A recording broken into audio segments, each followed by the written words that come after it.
Do. Hello, Smart. Whacked in the face again. Hello, how you doing? I'm early. like 5 seconds early. Hi, the hell, how you doing? I want a hand cam thumbnail 301. I'm just like advertising the stream. Hand cam thumbnail 301. A donk. And then I drop this into here, and I drop this into here, and then I'm like, what do I usually say? What do you think is a good tagline for this stream? Trying to repeat the art I made.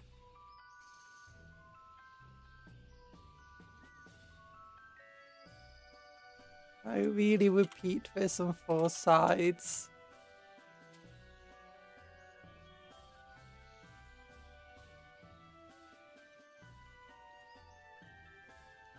Oh my gosh. Yeah, I'm scared. I've got freehanding to do, and I'm not sure. I'm not sure if I can succeed. I think I struck gold too early on. I peaked, and it's all downhill. It's all downhill from here. Yick. But don't worry about it. It's fine. It's fine, you know. I just make a work of art. It's my what do we call it? Not Michelangelo. Like, what's a masterpiece? What is a masterpiece? Sistine. Is this my Sistine Chapel? Yeah. Oh.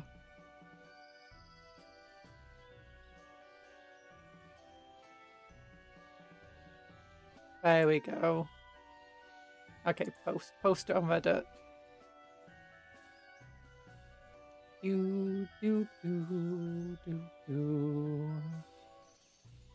There we go. Close it. Bring this over to here. There we go. How are you doing anyway? I hope you're doing well. I'm having a day. What did I do today? I did some good stuff, I think, didn't I? Hopefully, maybe. Also, I just realised I had some bits. Oh no. I had a hand that was meant to be in the squig mouth, and I forgot to paint it for the squig. I don't know where I put it. Oh no. Oh, I need to get my paints out. That's what I've not done. I've not got my paints out. Oh, I've not cleaned the brushes. I've not like done the full deep clean of them. I forgot. I meant to do that on Thursday. And instead, I got caught up making army lists, or fixing army lists, making some army lists, making changes. The other points updates that happened this week. Oh, I managed to get... So it's like, I was learning my Japanese. I woke up a bit late than I would have really liked. But I was learning my Japanese this morning. And then what did I do? I was like, oh yeah, 10 o'clock, 10 o'clock. I better make sure that I've got all of...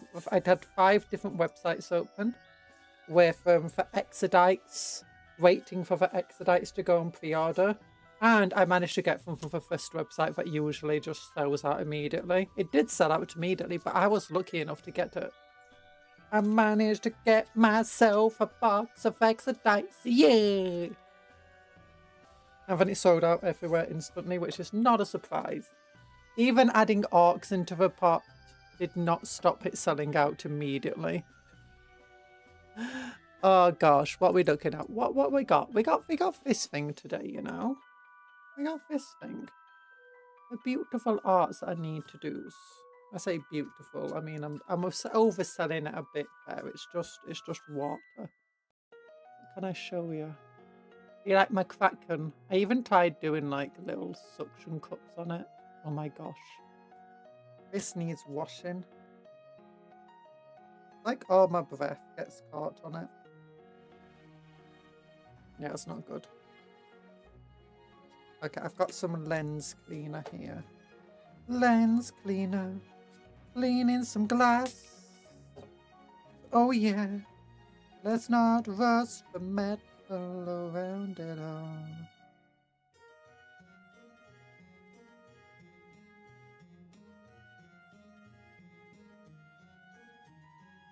There you go. I'm just cleaning from magnifying glass. There we go. Now that's clean.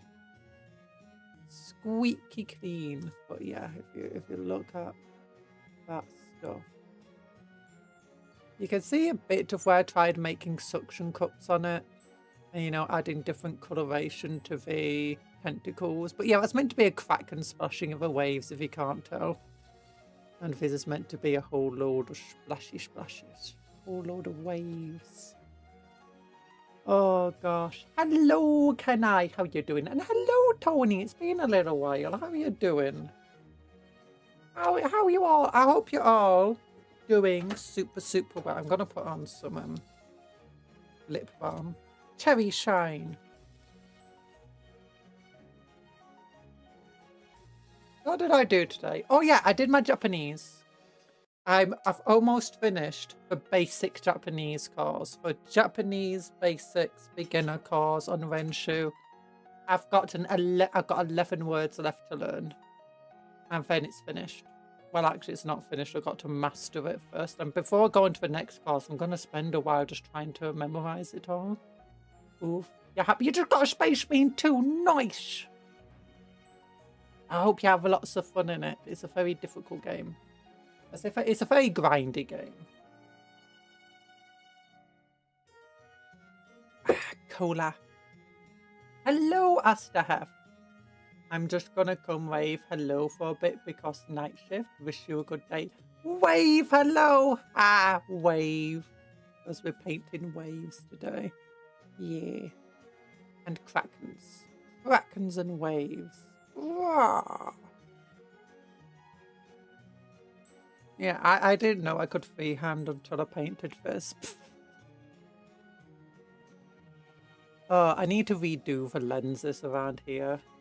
I've been a bit busy, but I'm doing pretty well. How about you? I'm doing okay today. Oh yeah, and I'm smooth. So I did my Japanese. I did some exercising, but I got distracted because I had a story idea I wanted to speak to my friends about it, who were writers, authors. And then, what did I do? I finished my exercises, and I did more Japanese while on the exercise bike. Very difficult. Sweated so much. And then I had a shower, but also I'm super smooth today. Yeah. I mean, I was already kind of smooth, but I'm even smoother today because I put some hair removal cream on my arms and legs. So I'm nice and smooth again. I don't get a lot of body hair or anything, but still, I mean, if it is shorts weather, and, you know, stuff like that, so be nice and smooth. It's nice. I offers a book to Russell, and I've got a new hair removal cream. You can tell how little I actually use the hair removal cream. Like how rarely I actually generally use it. Because I had the same hair removal cream for a couple of years, but then I needed more. So I've got some new one, and it's so much better. I say a couple of years, I had it for many years. And the new one is so much better. Apparently, in about 5 years, they can learn how to make better hair removal cream. It's gone from 15 minutes to working in 2 minutes. And it's like, it's so much smoother, it feels nicer, it washes away easier, it's better for the environment. It's like, what? You know, tech's always improving in ways that you never know. And then I went back to learning some more Japanese, and I watched some Overlord, and at Burger King, I had quarter of an extra large double cheeseburger, and then I've had the other quarter. So I've decided, because I've got a stomach issue, right? So what they tell me is I can't eat meals, or I shouldn't eat big meals. Instead, I should snack throughout a day. So what I decided to try, you know, because I'm always hungry, maybe eating after the streams rather than before the streams. But I was getting very hungry, and especially when I need to paint and my hands start shaking because my body's like, it needs food. So then I was like, okay, what if I have half of a meal before the stream, and then I have other half a meal after the stream? And you're wondering, what? A quarter is not half of a burger. Because, okay, what I do, I take a burger usually, I cut it in half, I take a large set of fries, I cut them in half. I don't cut them in half, I just separate them into 2 halves. And I cook up half of it. I heat up half of it. I'm gonna have that one day. I'm gonna heat up the other half, and I have that the other day. Yeah, that's like 2 meals across 2 days. But now what I'm doing is I'll cut it in half, and I'll cut it into a quarter, and I'll have half of it before the stream and half of it after the stream. Oh, so that means I'm just doing less snacking, you know. I've decided I'm gonna do that for the future. Half before stream, half after stream. And hopefully it will keep me less hungry. Because even like if I eat a big meal before the stream, I'm still going to be starving after the stream. If I don't going to want to eat something else. But if I eat a small meal before the stream, I've had a small meal after the stream. Oh, yeah. So I'm like excited. Look, I had a decent sleep last night. This is me after I have a decent sleep. And, you know, do some exercises.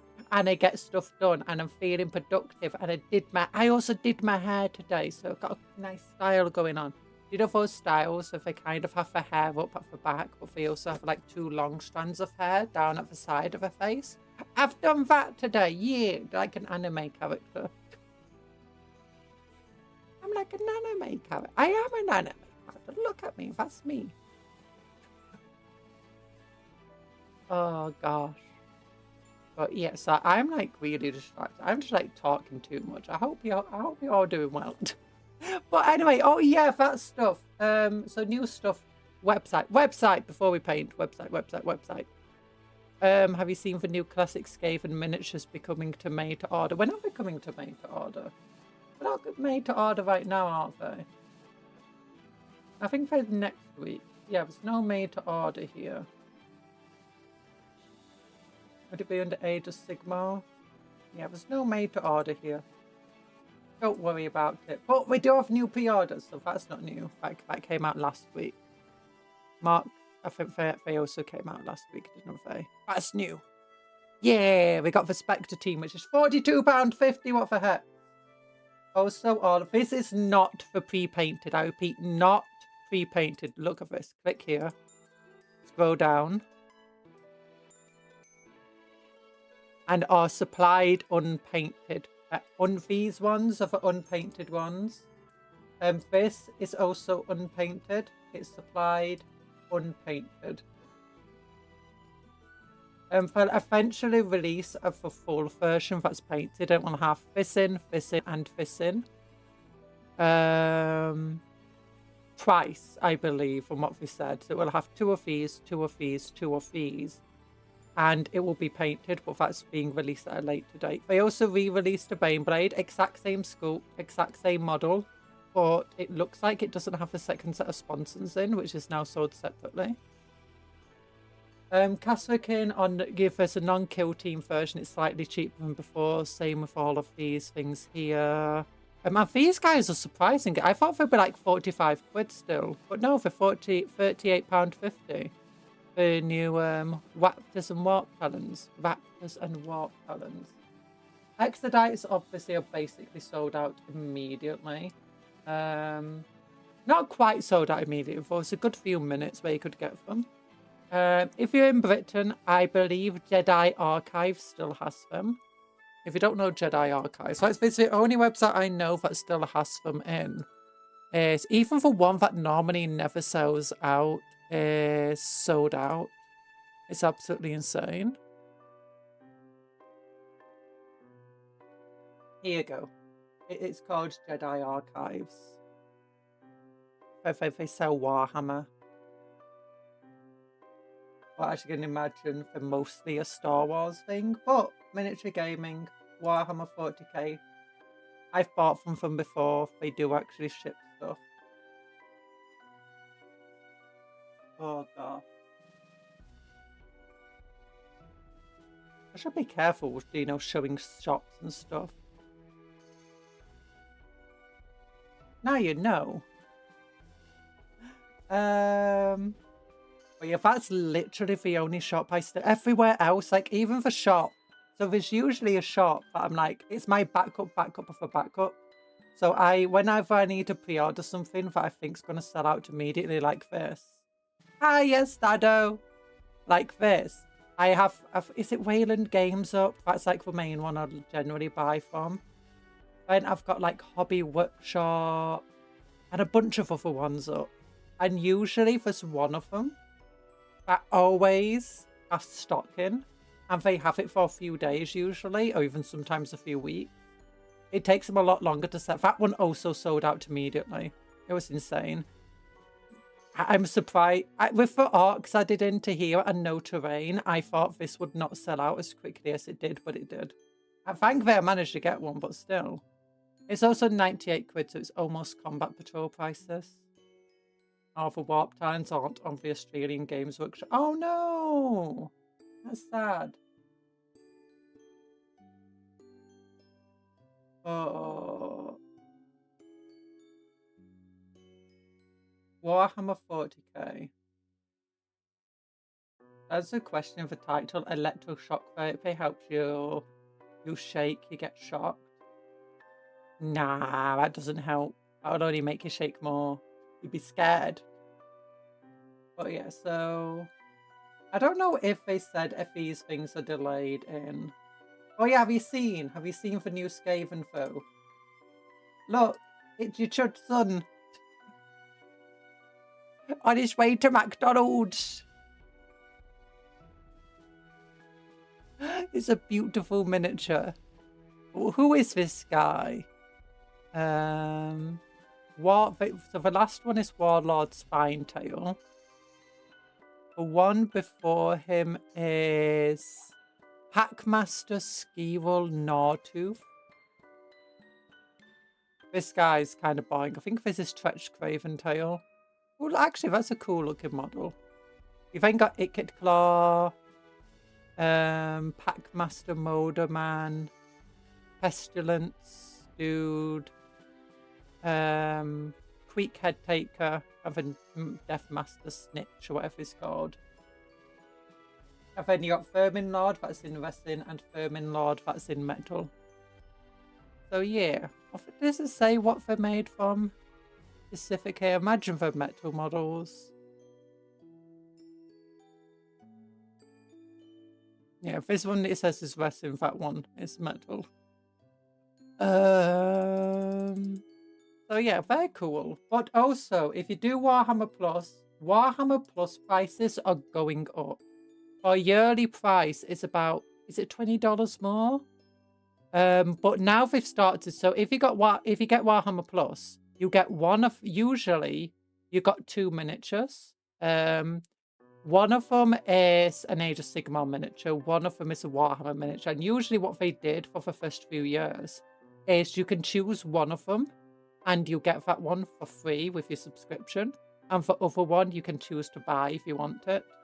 But now what they're doing is you can just get both of them with your subscription. They're also doing is you can order a yearbook apparently free with your subscription as well. That just has like all of the models in it, you know, pictures of them. So yeah.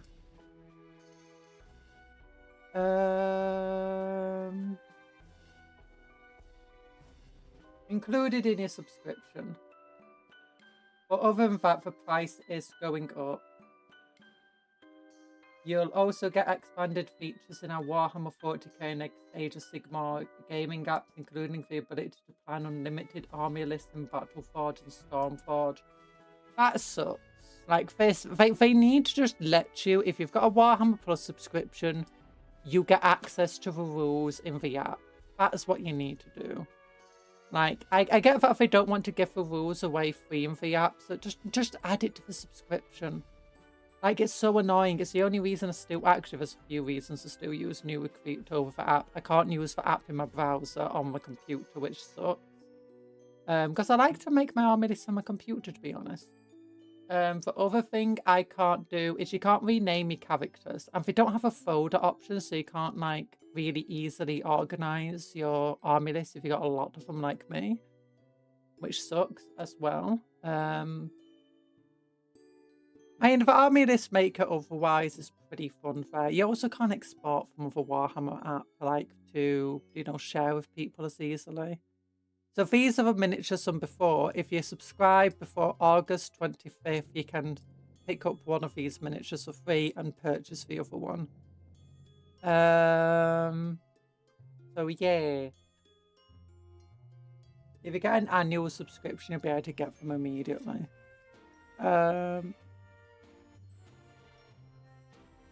That's fun. But as I said, their prices are going up, which sucks. You could take them in a fight. I could take them in a fight. Everyone could be taken in a fight. Also, you know, built templates for expedites. Yeah, that's a cool thing that's happened. Nothing else interesting as far as I'm aware on the website.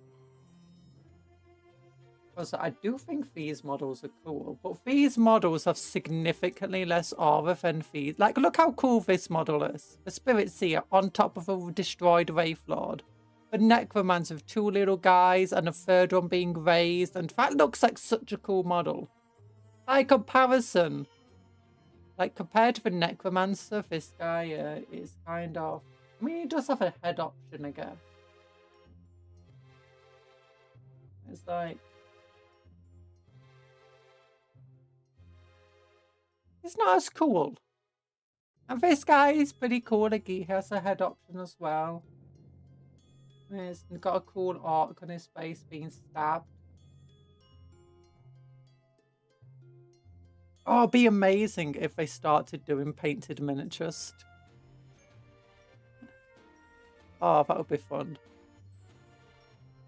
I imagine if it did painted miniatures, it would just like be special edition ones. Oh, but silly stuff. Okay, we gotta paint. I need to get my paints out. Oh no, I forgot. I meant to fix these the other day. So when I was putting some Warhammer models away, I forgot. I had to bring down a couple of Slaneshi demonettes because they broke. One of them, the arm broke off. The other one, the leg broke off and it came off its base.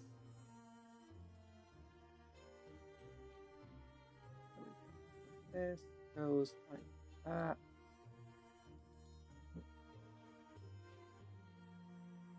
I'm just going to put these to one side for now. I think that's good.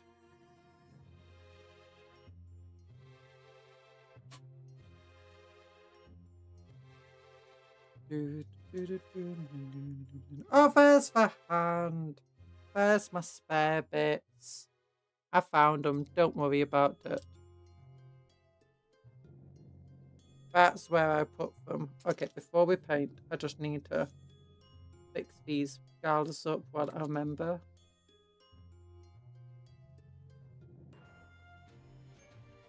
If you can take a Slaneshi demon in a fight, you can take a Space Marine in a fight, because obviously Slaneshi demons can take out Space Marines in a fight. So if you can kill one of them, you can kill a Space Marine. That's not true at all. Slaneshi demons have a definition of a glass cannon. Very easy to kill, even for a guardsman or an untrained person. But they're very, very, very, very, very, very, very deadly. Also, that's one of the funniest things I find about power scalers. Is that if you do power scalers of X can beat X, so that means if the X can beat Y, and if Z can beat Y, it can also beat X. That's how power scalers often go. No, X can beat Y, Z can beat X, so it can beat Y, but Y actually beats Z. But it's like they've never seen the Pokemon type chart, you know, when it comes to that sort of stuff. It's like, that's not how these things work.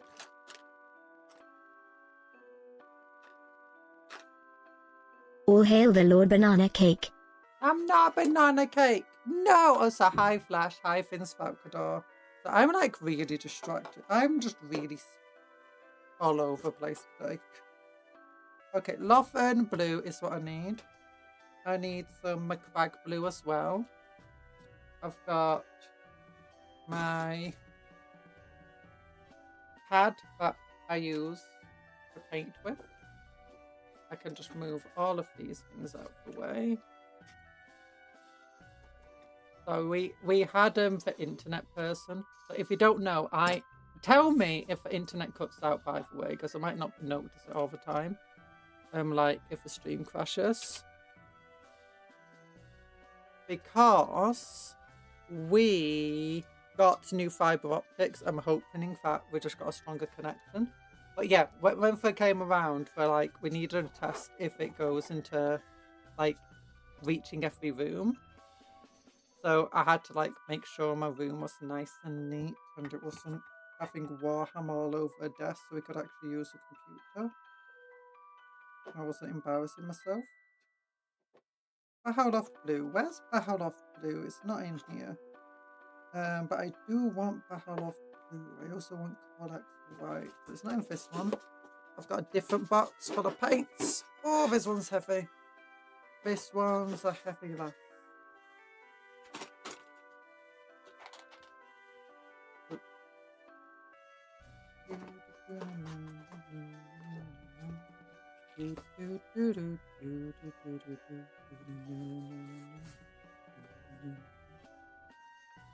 There we go. That's some brushes. Put that there so they don't roll away.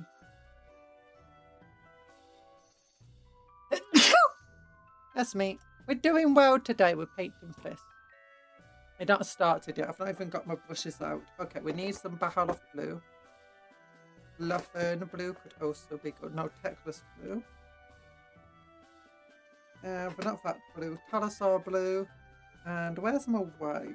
Oh, that's white. White Scar White. That's what I wanted. Love my White Scar White.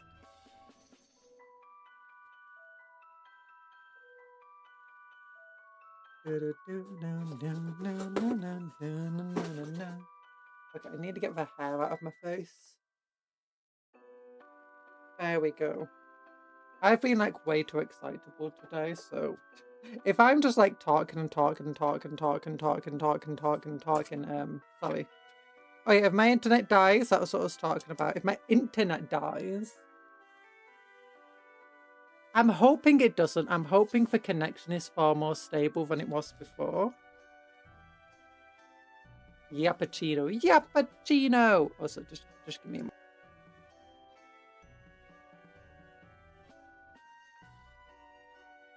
My nose is a mess because of hay fever, even though it's raining today. So we got colours. What type of brush do I want to use? I want to use this tiny brush.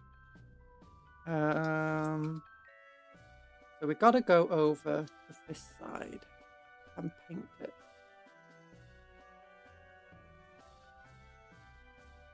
This is going to be a bit complex, isn't it? Now you're going to make the waves on top. I don't know what I'm going to do about the top. I've been wondering if I should make it black to match with these parts. Or if I should try doing like an ocean effect where you're looking at the ocean from above. I'm really not sure. I could just leave it as it is. Just strengthen the colour a bit more. I also really need to redo these lenses on it. I want to do waves on its leggy leg.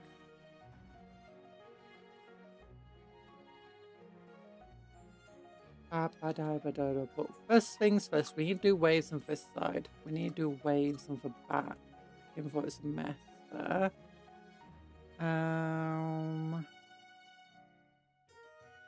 Should probably do waves here as well.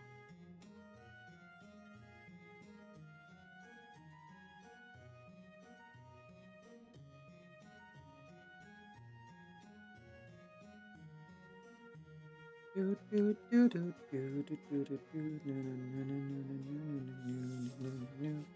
I'm kind of excitable. I've almost finished the basic Japanese course, so that's about 500-ish words and a bunch of grammar rules. I'm getting there. I'm getting there. Okay, what is the colour I want to use first? It's Laferne Blue. followed by Barrel of Blue and a White Scar, and then McCrag Blue to do all the extra depth into the waves. So it will be up to about, yeah, up to about just above this part where most of the waves will be. And then, or at least you know where it, at sea level, then you're gonna have the waves going up and over.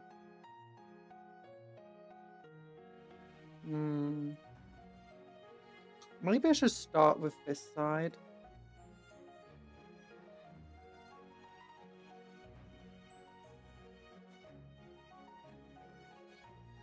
Could be. Oh, I need a pad in black, obviously.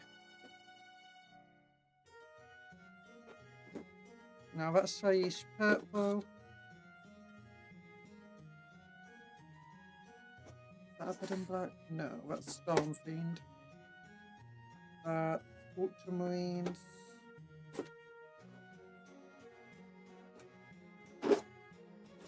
I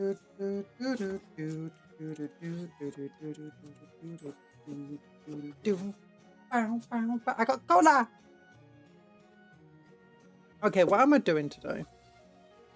So, yeah, we'll have Lothern Blue give us a rough shape of a wave, Barrel of Blue to highlight it, White Scar to add foam to it, McCrag Blue to add depth to the waves and volume and stuff, then Abaddon Black to do the black, and then we'll do White Scar to do the dots. And then we might need to add stuff in. If you're wondering how I did the depth, you know, like the thing being underwater there for Kraken, I literally just took, I think it was the Magdaroth orange to the waves because it's a contrast. It just thin layer of it, just very little, just splotched on. The other parts I think was like multiple colours actually. I think I did it in brown first, then yellow. No, I think it was brown. No, it was Magdaroth that I did first, not brown. And then I worked up with Wild Rider red and a bit of orange, a squig orange I think, and then a yellow colour. I can't remember what yellow I did. And then I did use a brown to try and do the suction cups on it. Hi TA, how are you doing? Hi lasagna lover. And the only reason I added a Kraken there in the end was because I just messed up the waves here. That's what you do. If you make mistakes when you're freehanding, don't worry about it. Just edit it. It's paint. You're using acrylic paint. You can paint over the top of what you've already painted. I messed up the waves here. It looks like a big old splash. So I just added a Kraken in, and now it looks like Kraken splashing in water. Yay! Sometimes you know your mistakes might actually look nicer. And if you really just want to get rid of your mistake, you don't think you did very good with it or very well, that's just an opportunity to practice your freehand even more. You get more green in here. Yeah, I think we'll do this side first. Wish I was a Kraken splashing in the water. The water! Yeah! You can be a Kraken splashing in the water. Anyone can be a Kraken if they want to. Isn't that the start? Oh no, that's one of the things. I was kind of excited. Does anyone remember that film that, do you know, had a Kraken in it? And it was like Krakens versus mermaids or something like that. And it sounded like it would be really cool, except when the trailers released and the early reviews came in, and it's like, oh, this is not what I was expecting at all. Yeah, it sucks when a film's like that.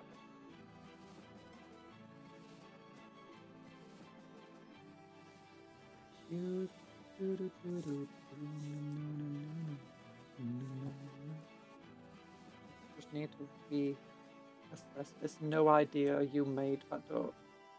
You don't know. It's like a DreamWorks one, I think. The premise is you've got this teenage girl who's secretly a kraken, and she's told mermaids are evil by her parents. And then she meets a mermaid at school who was, you know, a person who's secretly a mermaid. And the moral of the story is if your parents tell you somebody or something is evil, believe them because they probably are. You know, prejudices are good and correct. That was the moral of the film. I mean, it sounds silly, but that's basically what the entire thing was. Amazing stuff. Yeah.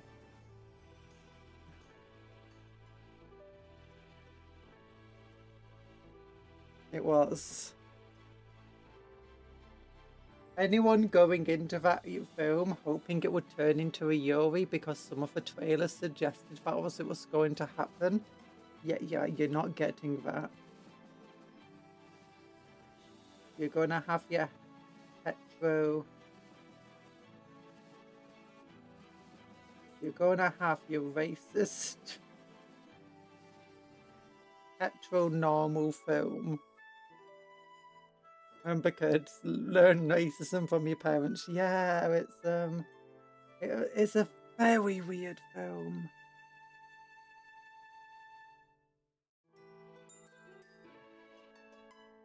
I mean, you can see that's not necessarily what they were actually meaning to go with in the end, but that's what they basically decided to do. That's what it turned out to be.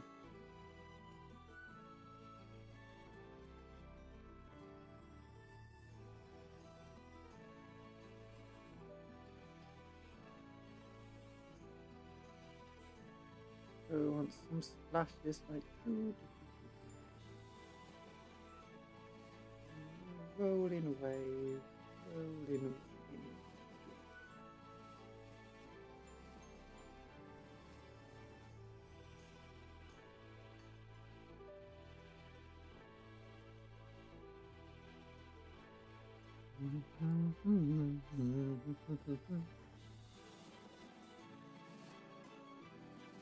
I'm just gonna move this over here. I'm also thinking about maybe starting to try and stream at a higher bitrate. And you know, maybe do 4K streaming. But do tell me if the stream does drop out at any point in time.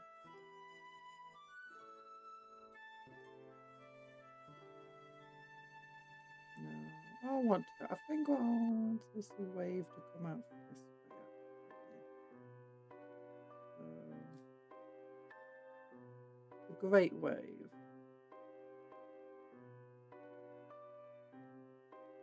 I can't remember what it's called though for film. It was like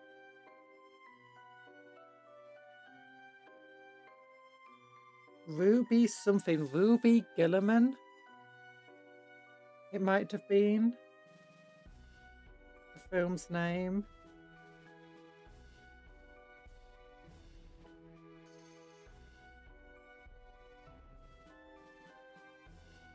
I think in all, it was probably the most disappointed I've ever been in a film from, you know, conception to actually seeing the film. I don't know, first hearing about it long before it ever came out. And being really excited about what they had to say about it. And similarly, I've had a sorry, oh, I've had a kind of similar thing, I guess, with after seeing the Supergirl trailer and being like, oh, this isn't what I wanted from James Gunn led DC project. You know? After watching Superman 1, I mean, Lobo's cool in it.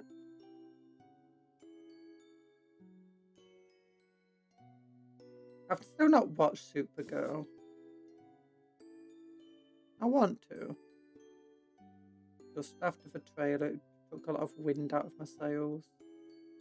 I think it's still good, just not what people were expecting or wanting from it.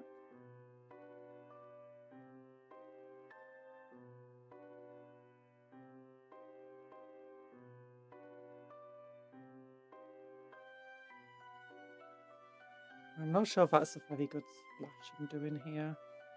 That's fine, I can work it out. Let's do some more. Let's build the waves up front. There we go, for the foreground wave. That's better. Hello, Dr. Smilex. Don't worry about being a bit late. We've only really started painting now.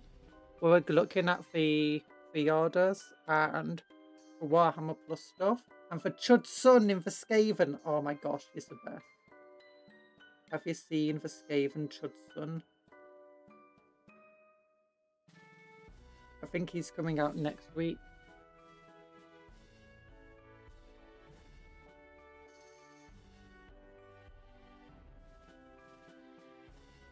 Also, we saw that the new Raptors and Warp Talons were a bit cheaper than I was expecting them to be. It would be nice if the other kill teams were a bit cheaper than I was expecting them to be, but no. Belgar Ravages are still way too expensive for my liking. So what I want to do another great wave over this side. Just try to paint over these things is difficult. Always expect the worst. Thingies of doom. You know, the issue of expecting the worst is, you know, you should never be disappointed. Yeah, but then something even worse happens. And then you are disappointed anyway, and you're even more disappointed. Because you expected the worst and still became disappointed from the result.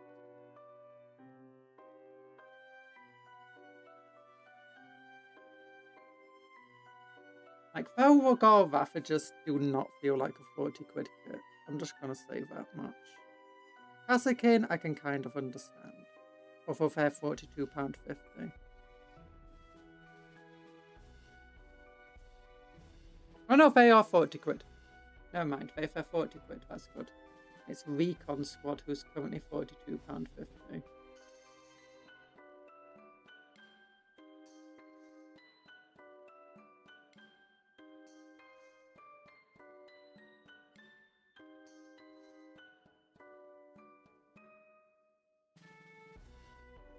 Let's do like another wave in front of it too. That might be fun.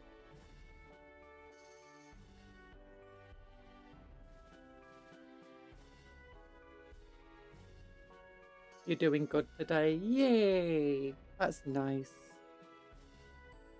I'm doing well too. A bit hyperactive. Okay, I messed up the wave. Well, that's fine. We can fix it. We're only doing the basic shaping of the waves right now. So we can fix them.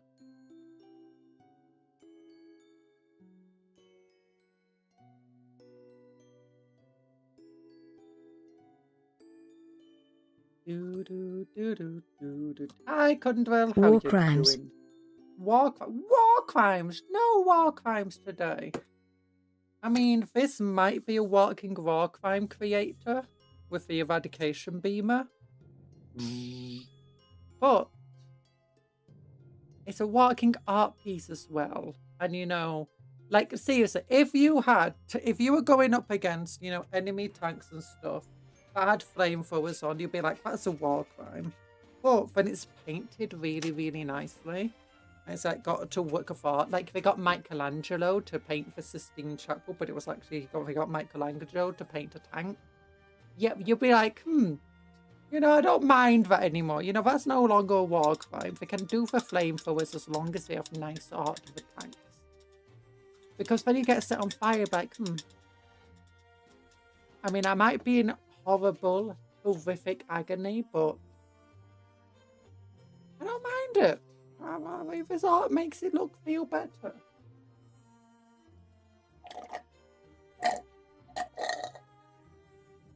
If I face this thing, at least I got obliterated with style. Yeet. Can you make the legs look like coastal rocks? Ooh, that could be cool. I wasn't going to. I wanted the legs to be like beach coloured, but with like some oil in all the mechanisms. Because it's still a vehicle. And I was going to do waves on these things. I guess I could try painting like coastal rocks here with like water going there and like the dark sky. I don't know, maybe.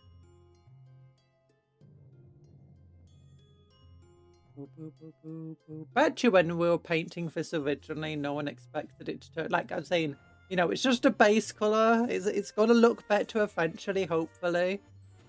I mean, it turns out it did. It did. I mean, I don't know what the point was of painting it blue to begin with in the end, but still.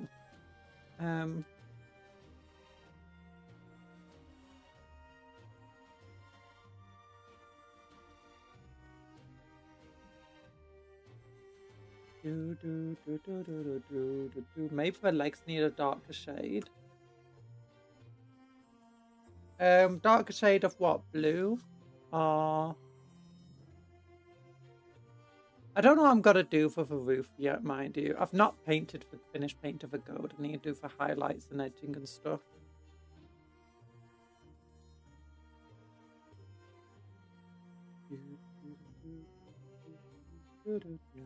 What bands of paints do you prefer for your minis? I just use Warhammer ones. Citadel colour. Warhammer colour. It's the ones I know. I'm not saying they're necessarily better, it's just I know these paints, so I use them. I know what I'm getting. And also they are made in the UK, so I'm like, yeah, I'm supporting local business and jobs. Yay. Like it's underwater. Maybe I could try doing dark blue and bubbles and stuff, but then that goes against the idea that, you know, if this is meant to be the beach. Kind of. Paint SpongeBob into them. I think the SpongeBob might be a bit ambitious, if I'm entirely honest with you. But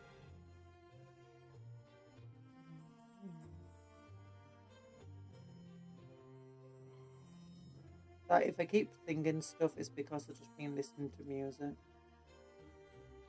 I've been listening to Japanese music. Up for local job lord. Yeah, for local job lord. I don't necessarily think these are better than like going with Army Paint or one of any of the other many brands out there.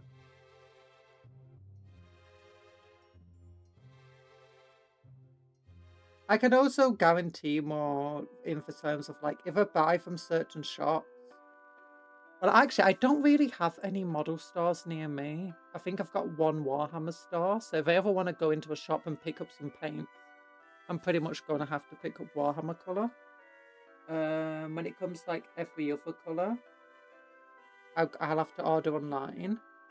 And, you know, not every single online shop has all the same products in. But I know that if they sell Warhammer, they'll likely have Warhammer colour as well. That means I can buy my Warhammer paints while I'm buying my Warhammer models.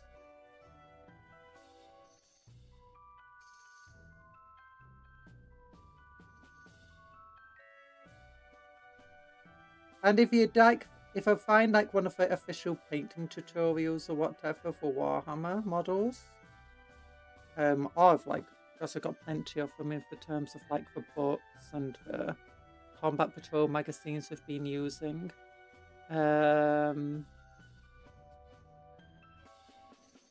If I use any of them, But they list Warhammer colours in them, so it just makes it easier. I've already got the Warhammer colour guide. There's just a lot of support for using Warhammer colours. Like, when I'm trying to figure out what paints I want to get next, or what I want to paint something, I just get out my festive guide and in here somewhere, every single paint I've ever done, or they currently do.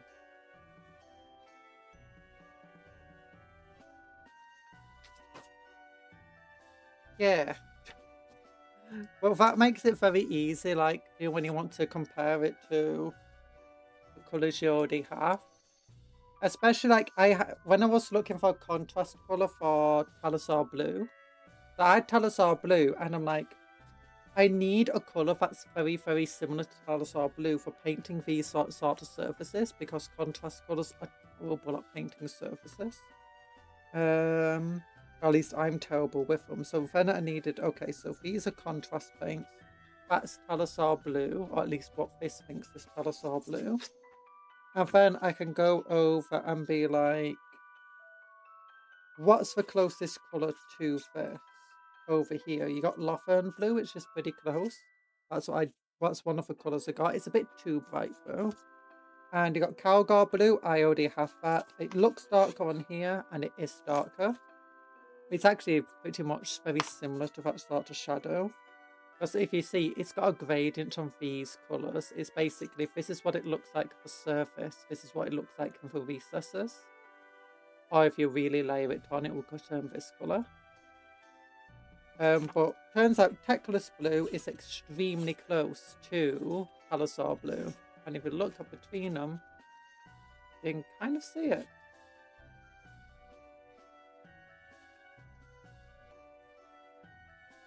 But yeah, so it's very, very useful for that sort of stuff. I mean, these colours are not perfect though. But once you've got one of the colours and you can compare it to the colours you already have, you can get a good idea of how it actually works.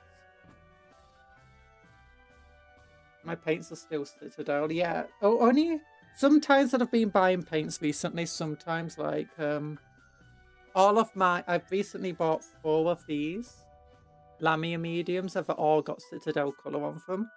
But when I got these 2, they were Warhammer colour. I also got a purple recently.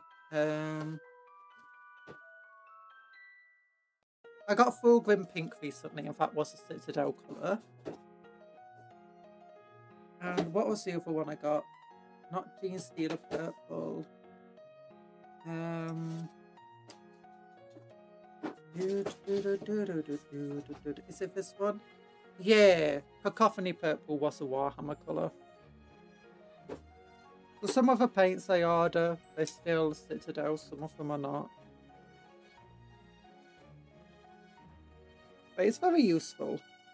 Or at least that's why I use that's one of the many reasons I choose to still use the Citadel or Warhammer range. But equally, if I was already using Army Painter, I'll probably have the exact same argument for why I would still use Army Painter, because I've got the Army Painter paint guide and I know what to expect from Army Painter. I don't think any of the colours are necessarily better than others. There's some exceptions to that. There's definitely some paints out there that are absolutely terrible. I shouldn't be using for miniatures. I'm in too deep. Yeah.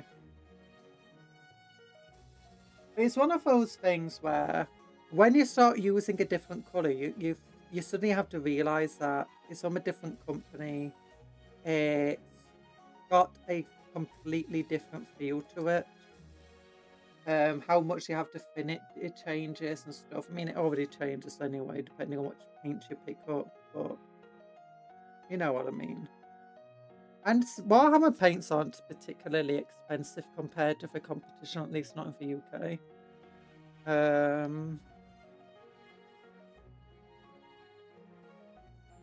Also, I'm not a big fan of the dropper bottles, to be honest. I'm not a big fan of the way these lids are for Warhammer paints, but I much prefer just not having to drop the paint out onto a surface or a palette or something where it will start drying out. And I have to get a wet palette, but wet palette can go moldy if you don't maintain it properly.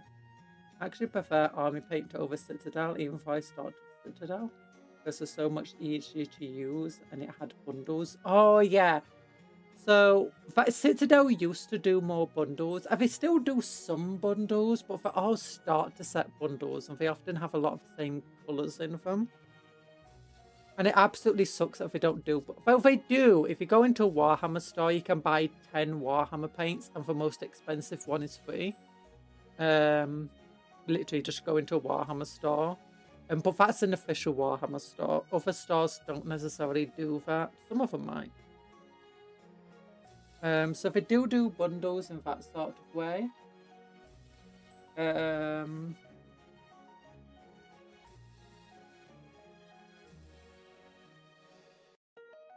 I have used a bit of Army Painter paints, but I've never been a fan.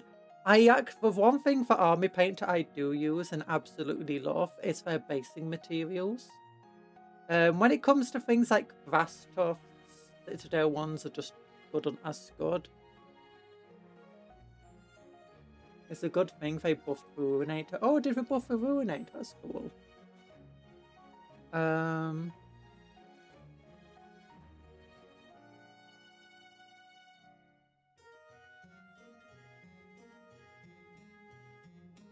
But yeah, it's the basing materials that I use on Army Paint. I bought one of their basing materials. So it had a PVA glue thing in it. It had snow, gravel, some tough thin and other things. A really, really nice stuff because I much prefer that sort of basing material over texture paints. And I've tried other basic materials, but Army Paint was just on another level to them. I find when I've been looking up other ones, it's like the amount of times I've seen product recalls now for other companies is insane. Like having asbestos in the model in the basing materials that they sell is stupid. I've not seen it much, but it's more than once is enough to put you off a company. Army Painter for basing materials. I've not seen anything to suggest that they'll ever be bad. I ask what the model is.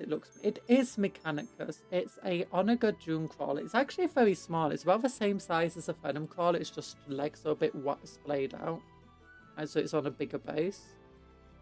Really fun model. Really fun to play with. I just wish it was a little bit bigger than it is, but... Oh, Onager Dune Crawler. I don't know how you're meant to pronounce it. Onager. It's a Dune Crawler anyway. Absolutely love these guys.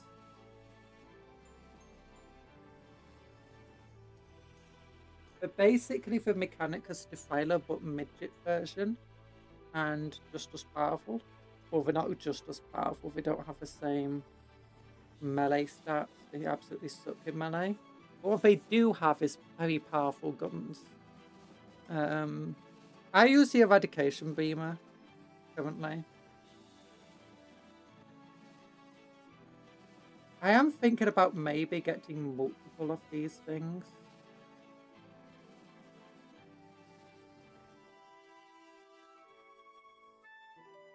You know,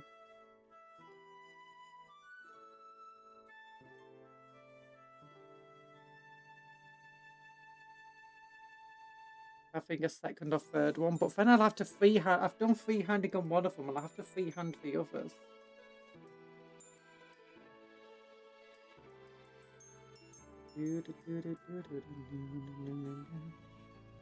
I've put myself in a dangerous position now.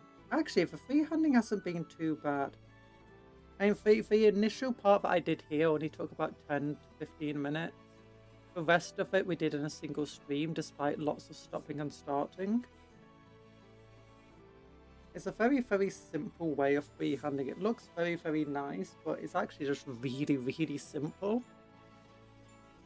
Like, there's not a lot of work going into it. It's just making dashes, using some reference art. Although I'm not actually using the art right now.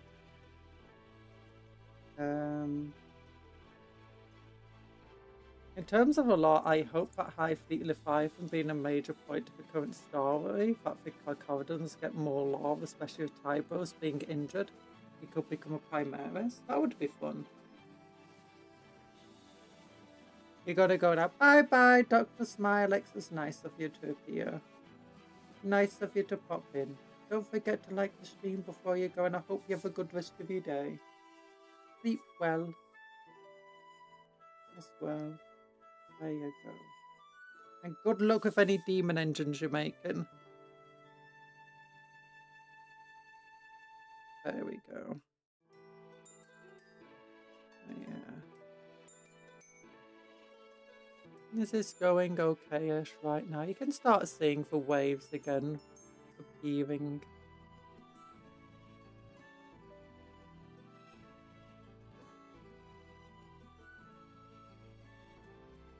I don't know what do you think we should do for the roof? Should I try doing like an ocean as seen from above?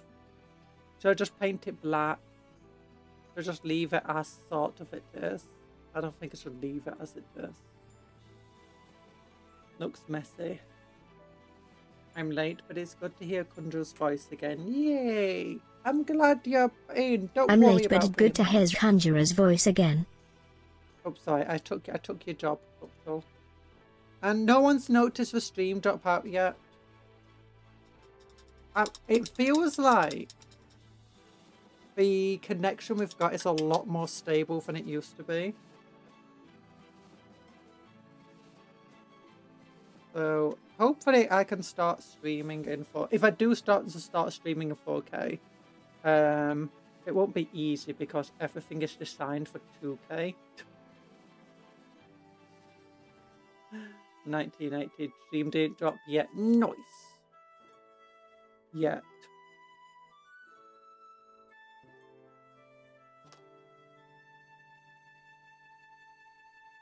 Drinks. Oh, I don't know what I'm gonna do next week. You know, streaming wise, I don't think I would do a member stream next week because I'll just be taking a little bit of a rest instead. I'm thinking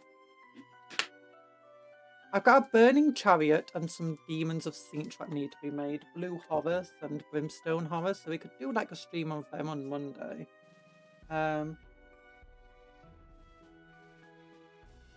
Tasty water.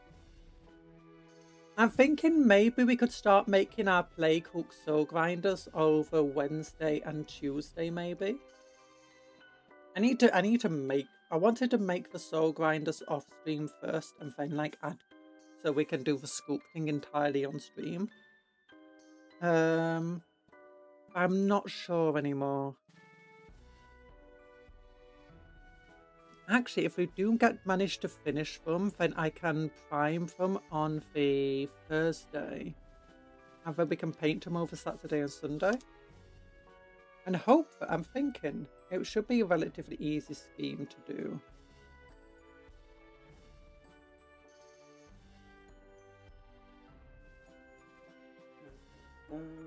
If you're wondering how I'm painting these, the main colour of the waves is there's just 4 colours involved. McFag blue, well actually Telesaur blue as a base or Teclis blue. Then we paint Lothan blue to give the general shape of the waves. A Howloth blue to highlight it more. Then we create the froth with white scar. Then McFag blue for the depth. So there's only 4 paints of waves themselves, and then I use Abaddon black to paint for black and to correct some mistakes. Like getting rid of waves a bit more.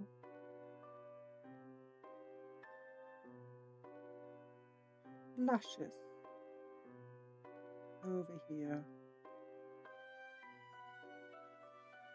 Now, painting around here is very difficult. I don't know what's actually meant to be happening.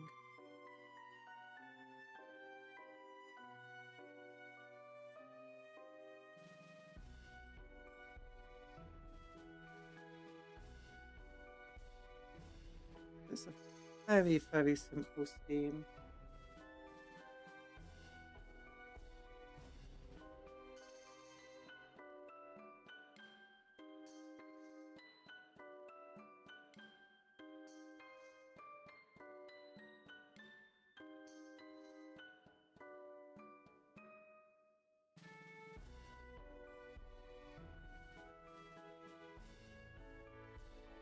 Anyone, and for the brush, it's just a Winsor Newton Series 7 000 brush,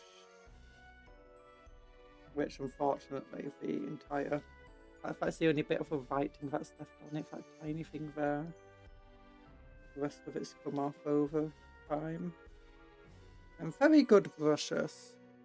I want to find a synthetic brush that's at least almost as good. The Games Workshop layer brushes are fine, but after a couple of models, their point kind of loses its edge, even while trying to maintain them. I say a couple of models, a few models actually, but it's not, well, this one's lasted for like dozens upon dozens of models. The other ones lasted for like a couple of squads. Good morning, Douglas, or good afternoon from me. I hope you're having a good day.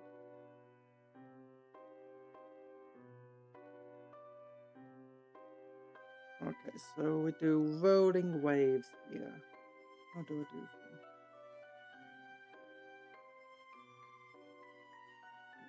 Oh gosh, that's a bit thick. That's fine, don't worry about it. We make mistakes, and we're going to make mistakes, but that's the great thing about painting water, is that it's not very uniform. Your mistakes actually could make it nicer. Oh yeah, and for the title of the stream, how do you keep your hands steady? The easiest answers are, keep your elbows supported, keep your wrists supported, keep this hand, at least the finger, down here, and then keep this hand supported, either like I use the leg to support me a bit, and my little finger holding on like that. And as a result, what will happen is if this hand starts shaking, look, the model moves with me. Yay! And if this hand starts shaking, my other hand moves with me, and if both of them are shaking, it does get a bit in the way. Water is very orky in nature, it's true, it's true. Water is chaotic, water is evil. Water likes to fight. Like, do you know when you go on a beach and you just see the waves just smashing and clashing? Yeah, that's a water, it's trying to get to you, it wants to fight you.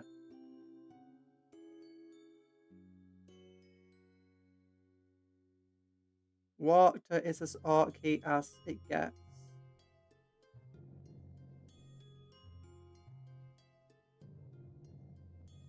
So yeah, we want the waves like...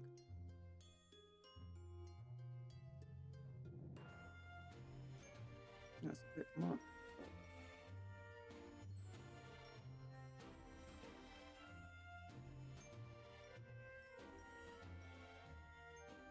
So we want to go down that bit. Nice. There's some waves in there. And this wave in front of it.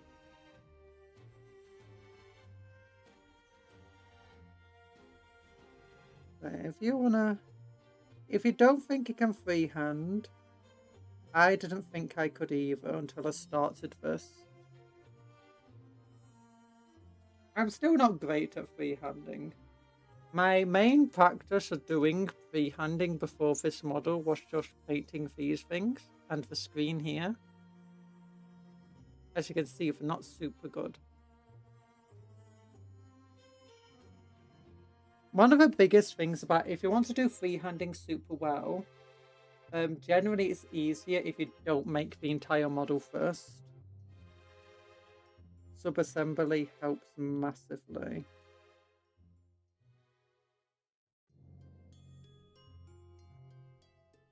You star my stuff. You love freehand. Yeah, you're really good at freehanding.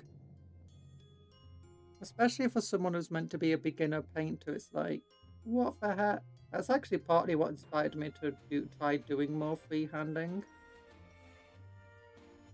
I'm like, oh my gosh, the land's getting better for me. I need to up my skills. Otherwise, it's got to start streaming and steal all my fans.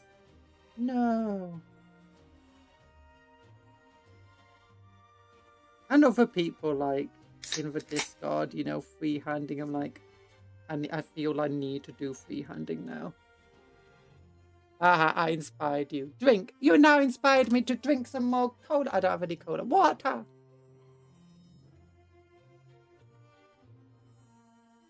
That was amazing. That seemed almost on purpose. I took my glass and it has a straw in, and the straw just like span around and immediately just landed in my mouth. And I'm like, oh my gosh, amazing.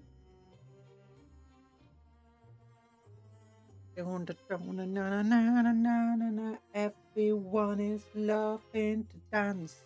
Everyone loves to dance. I need to make more shorts, my goodness. I think I'm going to turn this model into a short once I finish freehanding on it.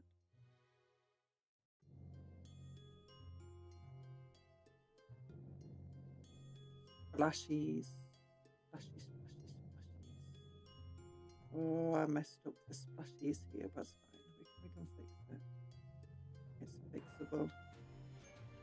Everything is always fixable.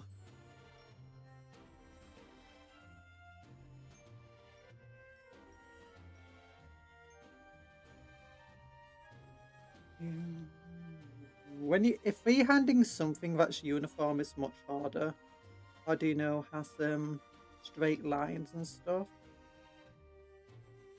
extremely difficult to freehand. So we definitely want all of them.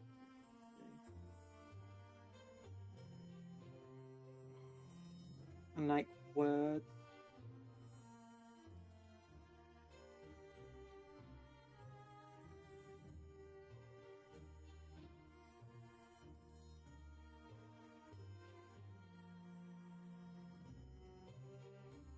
Things that are non-uniform though, it's easy because any mistakes you make, it doesn't really matter. It's like, is the splash meant to be symmetrical? No. Is that way too much foam I put there? Yes, but it makes sense because it's a splash. I didn't mean to put that much foam on there, but it worked. Oh, now speaking of foam, my mother got this new shower gel for me, and it's in this spray bottle kind of thing. And you try pressing down the top to get it out. It's really difficult and your hands are all slippery and wet, so you can't do it. So you have to put it down. And then when you press the button, just this massive string goes... And it's like, it just shoots across the entire bathroom. And then it foams up. It's like, it fires out at the speed of sound. And then it foams up and it's like, what? It's absolutely insane. But yeah, that's all I wanted to say about that. I just was speaking about foam and like, oh yeah, I've got this really foamy body wash thing. Misery word of the day, Jarona. Jarona. Jarona, what's Jarona? Jarona, Jarona. He is the Jarona man. Jarlona's here, Jarlona's there, Jarlona's everywhere. Jarlona, Jarlona, he is the Jarlona man. Gundra's mother got the Greek challenge soap dispenser to torture her daughter while she takes a bath. It doesn't happen often. I bathe all the time. I don't shower very often. I prefer to have baths. But it's like when I'm doing my my what's it called? My hair removal thing. I use I have a shower those days, like today, and I use my hair removal cream, so I'm super smooth right now. The smoothest cupcake ever, so smooth. godmother's based? Probably. Just based on something.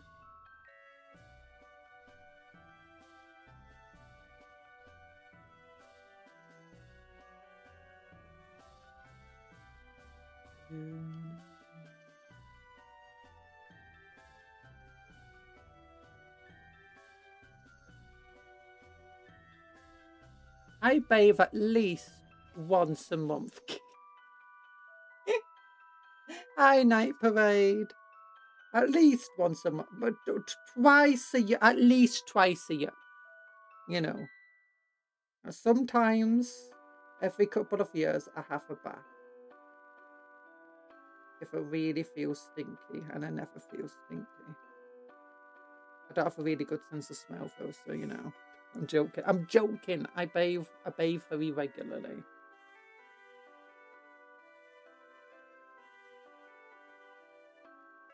Don't worry about it.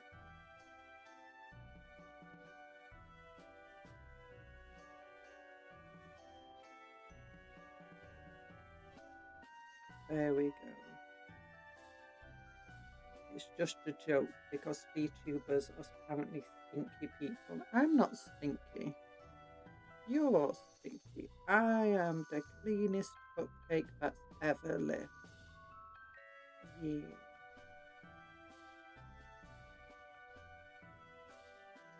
There we go. I'm not a big fan of how it's looking currently. But let's get from the Crag Blue, see if we can improve this. Trust the process, and if we need to do more work, we can just go back and do more work on it. Maybe we need to get my reference art again.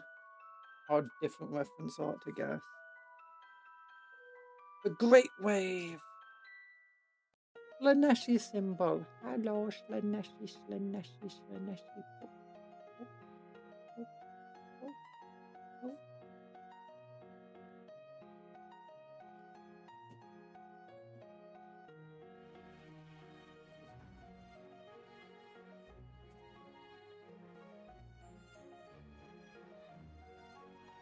I want all their hugs. Yeah. Cuptle, you can't have all of the hugs. You have to share. You have to share, Cuptle. At least Cuptle's not knocked down any little old ladies today. Have you, Cuptle? You better not have. You better not have. Hugs should be priced like combat patrols. Exodite box is slightly cheaper than a combat patrol. Yay! So that's what I need to say. And by slightly cheaper, I mean it's sold out already, so it's not priced like anything at the moment. There's only one site I know of that still, last time I checked, had any combat Exodite boxes. Oh, Jedi Archives if you're in the UK. Oh my gosh, they sold out so quickly. I was thinking that with the orcs in them, they might not sell out. And now that I'm thinking, is that maybe Games Workshop purposely put orcs inside them, doing for beast snaggers, in hopes of making them sell out less quickly, reducing demand for the box. But no, it was in mega demand. They should have made more of it.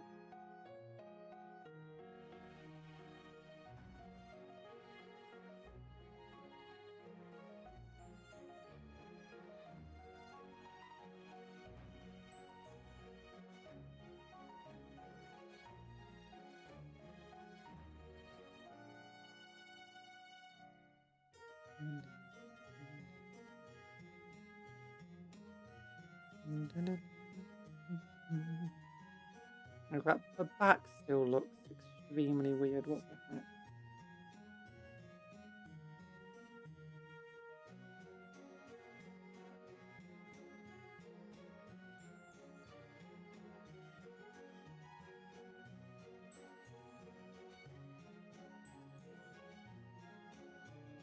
I don't find Exodite box, but highly unlikely I'm getting it because it's apparently scalp card.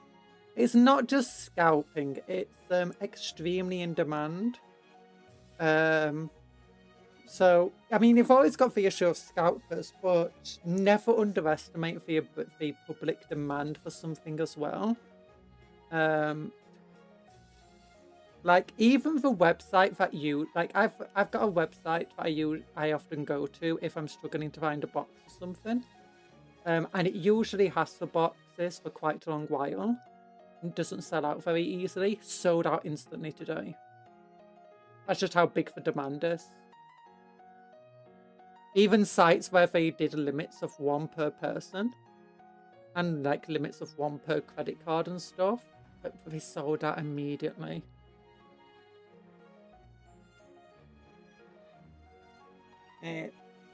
It's a box set that's people have been waiting for literal decades at this point in time. So it's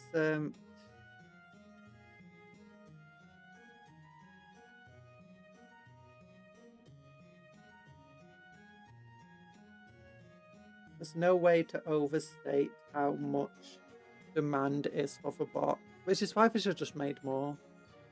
If they could have made more, I don't know how many they made.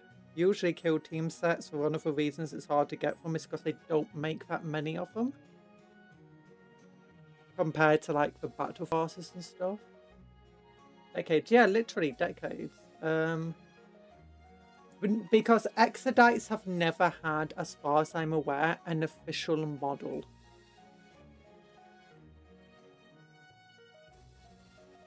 Yes.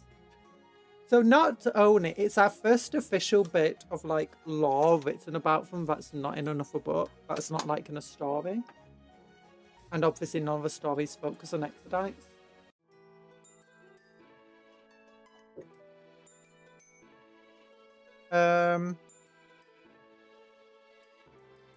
But also, it's no one's ever, they've never released an official Exodite model as far as I'm aware. So this was the first chance that's ever been had of having an Exodite model.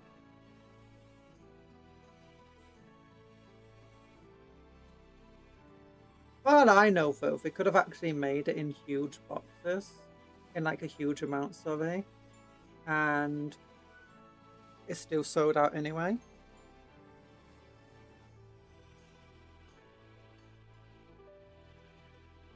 I think it's only thanks to my internet that I managed to even get a box, and my internet's actually kind of good.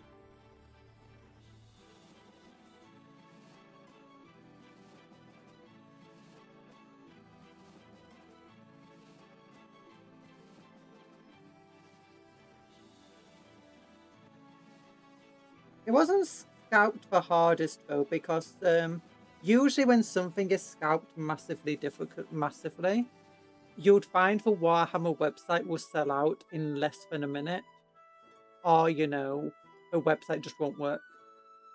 But instead it was up for a good few minutes before it finally sold out. GW probably testing the water with current production run. Lots of people asking for them doesn't equal sales. True.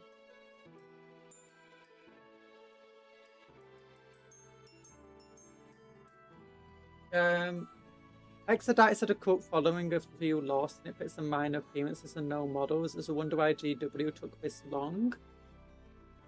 You say that, but what Night Parade says, just because people ask for it or want it doesn't mean people will buy it. And Games Workshop have been scorned a few times. I think it's one of the reasons why it's taken them so long to do anything for Dark Eldar and Grey Knights, because they've often been factions that have been in massive demand, but like very loud voices asking for stuff, but very little actually demanding it to the point where they would buy it. And I believe Games Workshop got scorned pretty hard by the fact that, you know, originally the box sets for Grey Knights and Dark Eldar did not sell super well, even when they made them like just absolutely better than everybody else.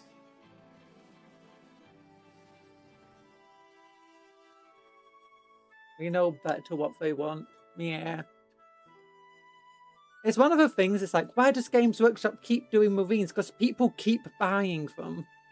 And it's like, look, Dark Elder had a new model and had a new box set, and they had 2 new combat patrols and a new battle force. None of them were exactly bad. And it didn't sell. I mean, it did sell eventually, but it's that eventually keyword. It's like they had a new character. Did it sell super well? Not really. Did everyone love the new model? Yes, people absolutely adored the model. People were making memes of it. Were people buying it? No. No, they weren't.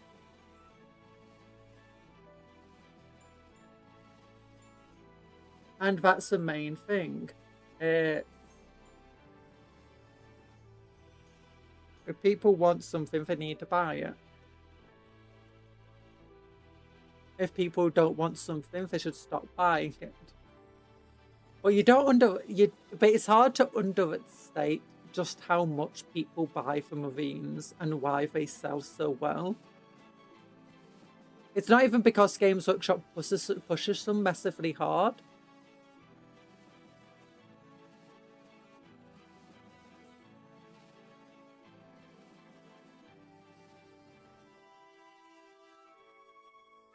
I mean, of course, they currently push Marines harder than other factions, but that's because they learned that that's the one that sells, so they need to push it.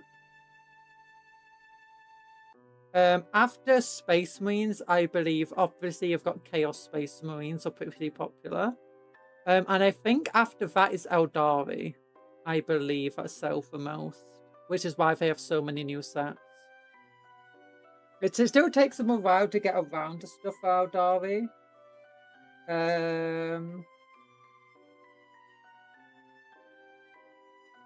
Like with how long it took them to get to the warp spiders and stuff, and for Exodites.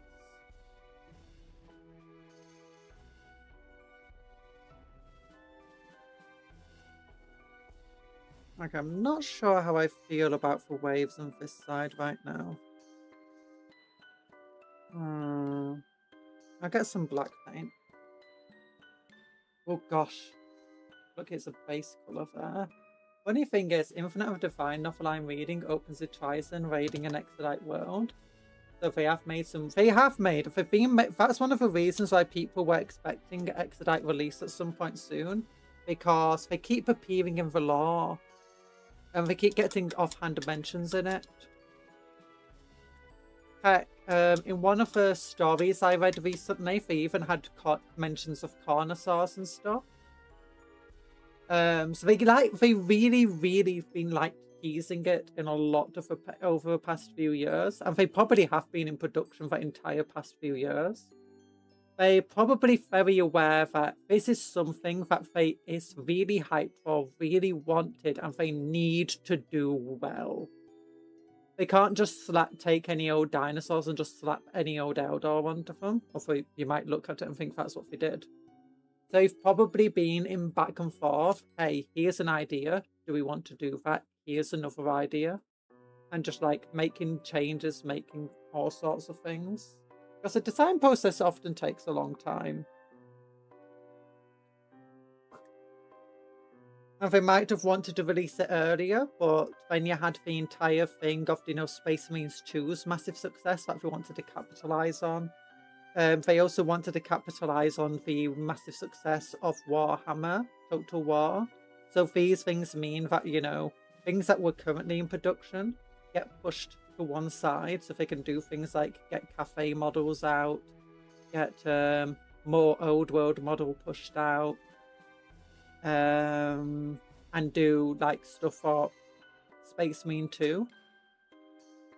It's very possible that they initially wanted to release Exodites a long time ago, but they had never finalized the entire project, and the people that were on the project were pushed to do something else instead. I don't know. I'm not exactly sure how the design team works.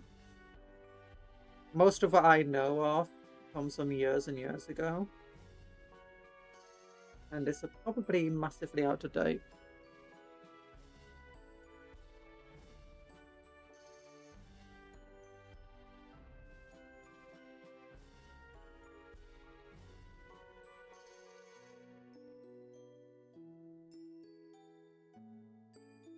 And Games Workshop's not infallible. I mean, whenever I think about Games Workshop knows what they're doing, I just think about the current COTS model, or COTS model, whatever it's called, you know, the Inquisitor.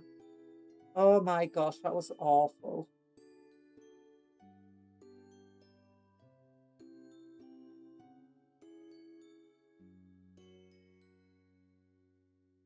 Literally, there's no way to even think of how did that get through. Was it just given to an intern and that's it? It's not like they absolutely hate Inquisitorial agents, it feels like, because they gave them a really cool new character with Armageddon. The Arbites and naval officers are really, really nice. I forgot to put my padding down for my elbow. I need to like look up, you know, like an elbow rest. Because I'm damaging my elbow with how I'm resting on a hard desk while trying to do this stuff.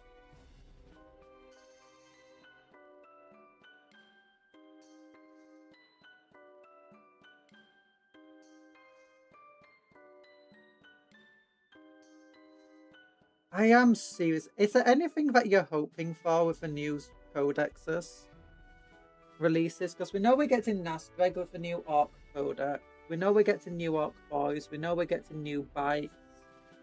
We're probably getting new knobs. And we're getting a new war boss. Any other hopes of a new Orc codex? Imagine part of a problem with Exodites is that they don't travel, so it's difficult to include them in campaigns. Possibly. So they got the web ray portals on their worlds. And their worlds their worlds are everywhere as well. On top of that, they can travel. It's just that they don't travel too often. It's like my law for my Exodites I'm gonna have in my army is that my army is a Corsair army, kind of. So it's made up of Eldar and Dark Eldar who have suffered at the hands of the Tyranids and are now hunting for Tyranids at pretty much any cost. And as a result, you got Exodites where their worlds were attacked by Tyranids and the Eldar fleet picked them up and was like, hey, do you want to hunt Tyranids with us? It's like, yeah! It's made up of Corsairs, Drukhari, Craftworld Eldar, Exodite Eldar, just basically anyone who you can imagine suffered at the hands of Tyranid and now wants revenge. And you can imagine the same sort of thing, like Craftworld Eldar, you know, making deals with Exodite Eldar to go, hey, do you want to go on our ships and help hunt down these orcs with us? It's like, yes. It's like, we could do with expertise and you could do with food. Or support, whatever. It's also possible that, you know, you got Exodites just traveling around by themselves because they want to see the new world. Or they want to regain a world that was lost. That had their kin on it. Because just because they usually stay to their worlds doesn't mean they always do.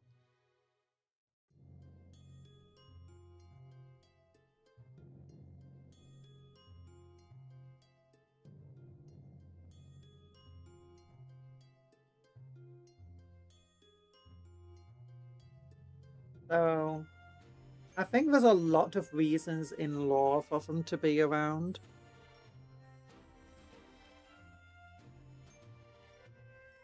The other thing is Exodite worlds, at least in Older Lore, did trade with the Imperium. Or, do you know, rogue traders and stuff. Wasn't like they just sat there completely ignoring what the Imperium was doing.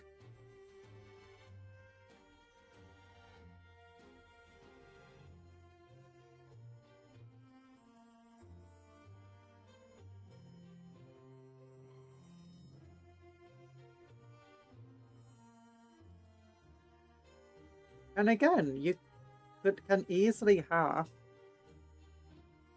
Exodite worlds. Being Exodite worlds. You know, Exodite worlds as part of the, do you know, the setting, like Armageddon's being attacked. You know what's in the neighbouring system to Armageddon? An Exodite world. Yay! You know who's travelling through a hidden webway portal on the planet? Some Exodites to attack the Arks and help stop Gaskell Magbacker. Magbacker.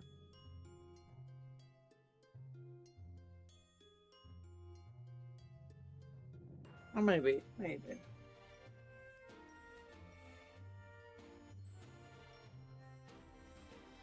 I could even have your Hive world, or do you know this Agri world is also an Exodite world, a Maiden world. The Imperials live on one continent. The Eldar live on another continent. Or the Eldar just live around this, you know, all the wilds of the planet that still exists. The two are unable to stop one another. So learn to coexist. Or just constantly still attack one another.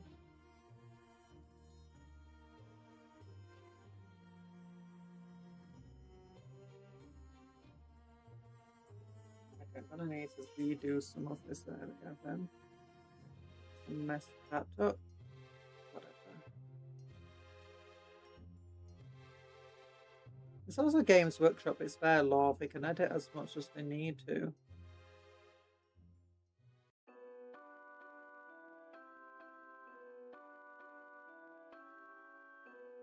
You could update the law to make the goddess Isha important for Exodites who launch expeditions against Nurgle to try and free her. I would give them a reason to appear random. And if there's a number of other reasons as well. Because you've got the entire Ynnari stuff. I can very much imagine the Ynnari getting involved. You know, Exodites getting involved with the Ynnari.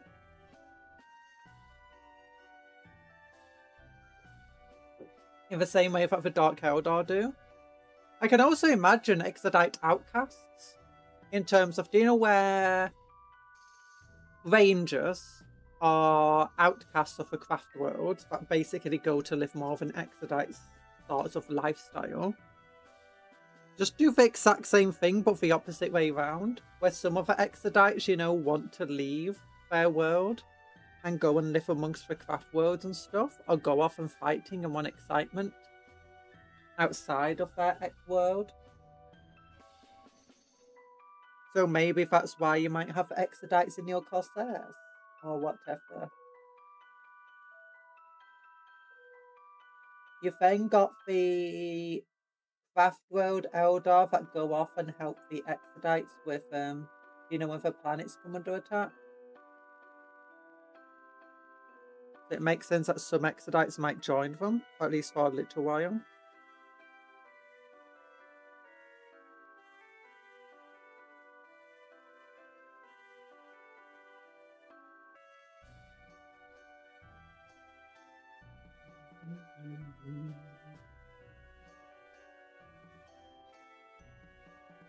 Was it Baotan is one of those craft worlds that are famed for helping Exodites?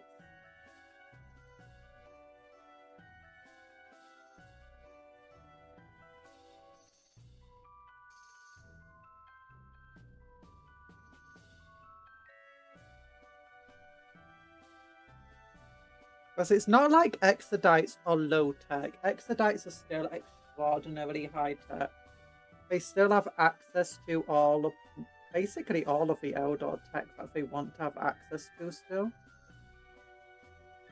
They can probably travel off planet if they want to. They have access to the web ray. They have their own versions of the Infinity Circuit. They probably still have spaceships, but they're grounded and used in place of cities or governing structures.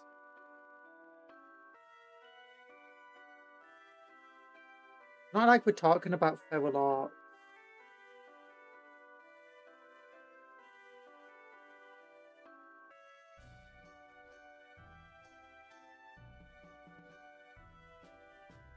Do do do do do do do do do.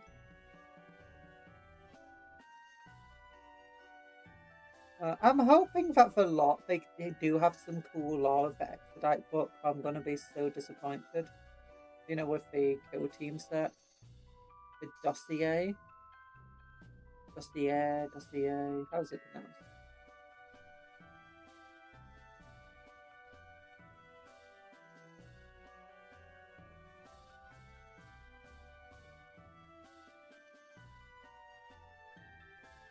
There we go.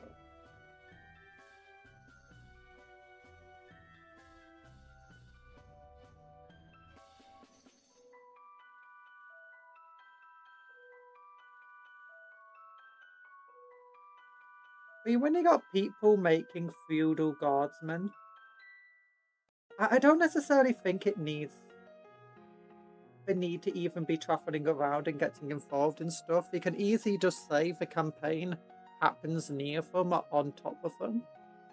Like, the amount of times that feudal worlds are brought up, and you know, feudal guardsmen and stuff are brought up in the lore is pretty fun. There's a pretty large amount of it.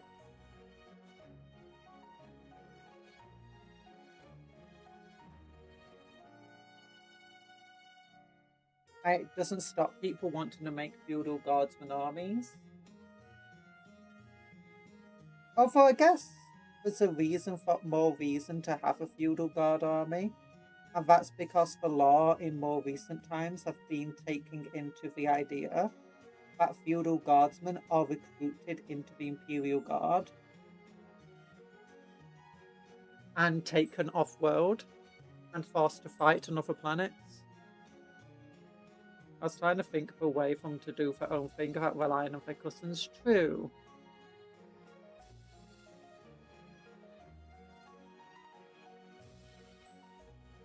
No, they have their own web-way portals.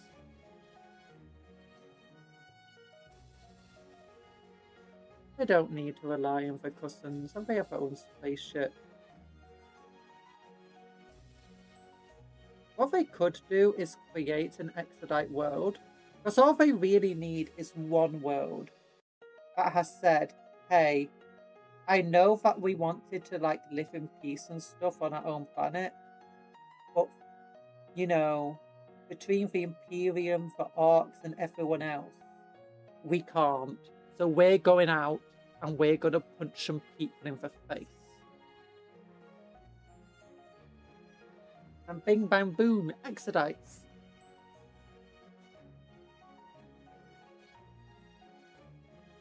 Once they have one canonical world doing that, going out, fighting for own battles, they don't need any other ones. They don't need any other worlds canonically doing that. People can make their own worlds.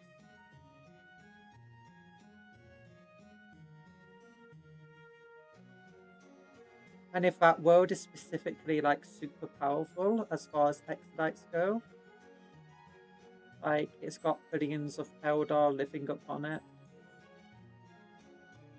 they're capable of replenishing their numbers. They recruit from other Exodite worlds as they go around the galaxy and try bringing other worlds into their cause. Hello, Seredwin.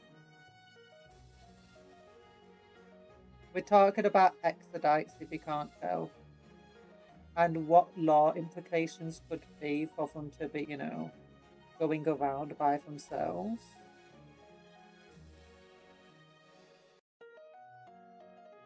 You turn me into a cat. Why? So mean.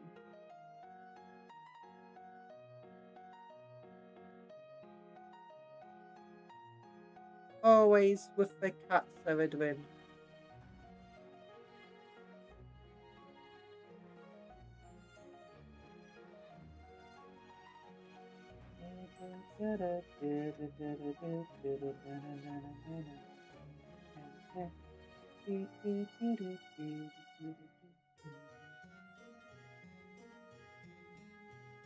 Freehand is coming along nicely, thank you. I think it needs a bit more work on this after we do for black.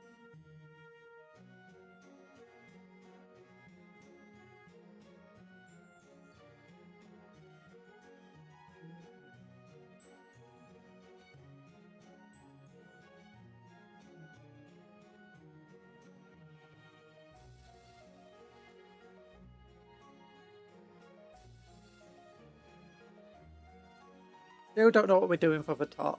If anyone's got any suggestions for it, I'm all ears.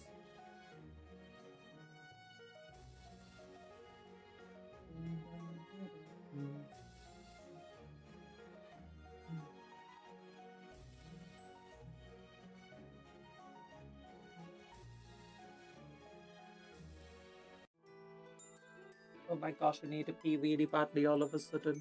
Oh no.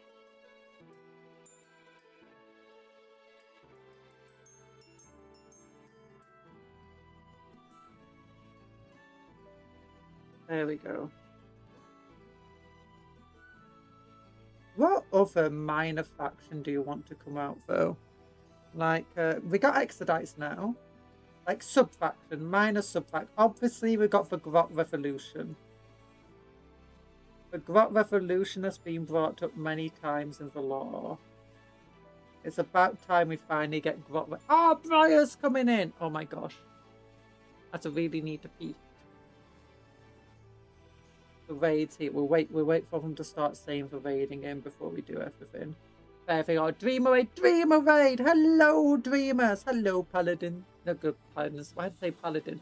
Hello, Go Mudbugs. Hello, Paladin Stem. Hello, Briar. How are you all doing? I hope your stream was fun. What were you doing? I didn't get a chance to see. And I hope you're having a good time. I'm Cupcake Conjurer in name and profession. First name Cupcake, second name Conjurer, and I conjure cupcake. Hello, and we're doing freehand today. We're painting waves. We painted these the other week. And now we're on to this side and this side. Go check out Briar, yeah! Everyone, go and send love to Briar. Give her some likes, give her some subs. Big love hearts to you all. I hope your stream went well, Briar. What were you doing?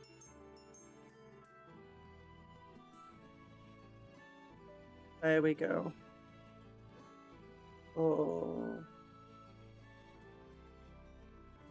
Do. Oh yeah, make sure you rest up if you need to rest. You get some food, you hydrate. You know. But don't feel like you have to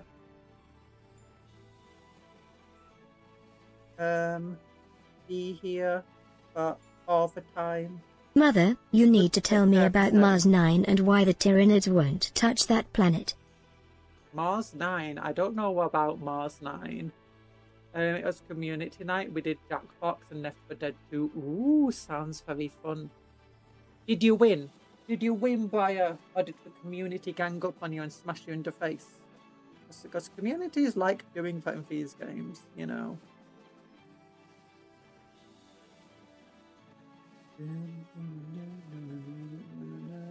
Erlen, tell us about Mars 9.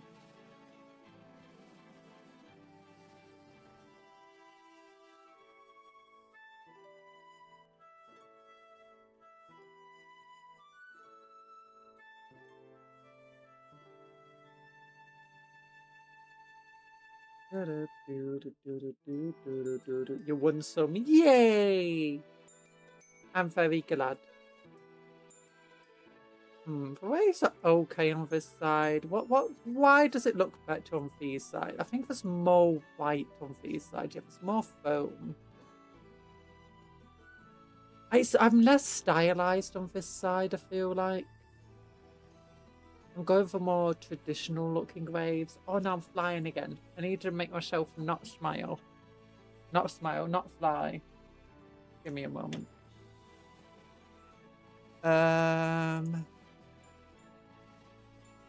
There's a planet that infected the Tyranids who went down to see if it had minor biomass. Oh, I just shrunk. Big. Look at I got no nose. No. Hello. I'm a square. Oh, I'm tiny. I'm big. I'm tiny. I'm big. Tiny. Big. Oh. Oh. Hello. Hello.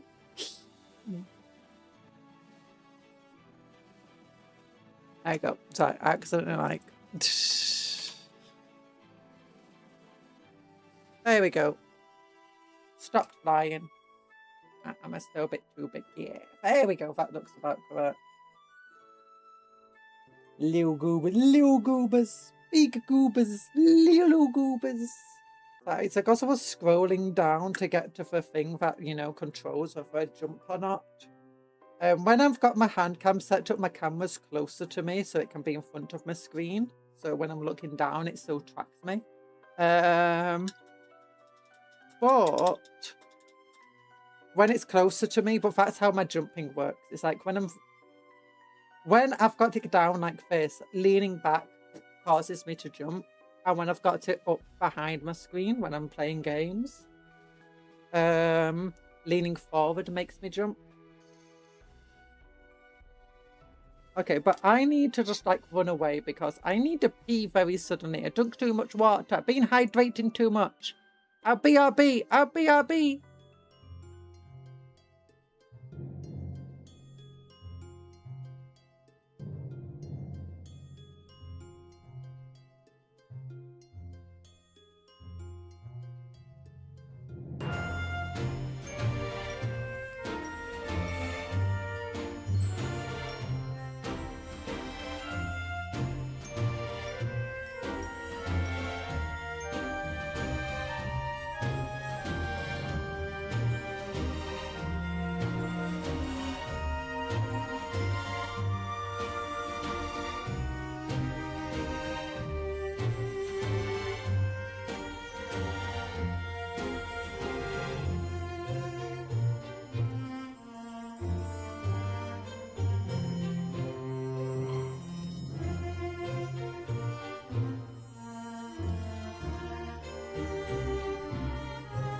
Bam, bam, bam, bam. I'm back. Smash.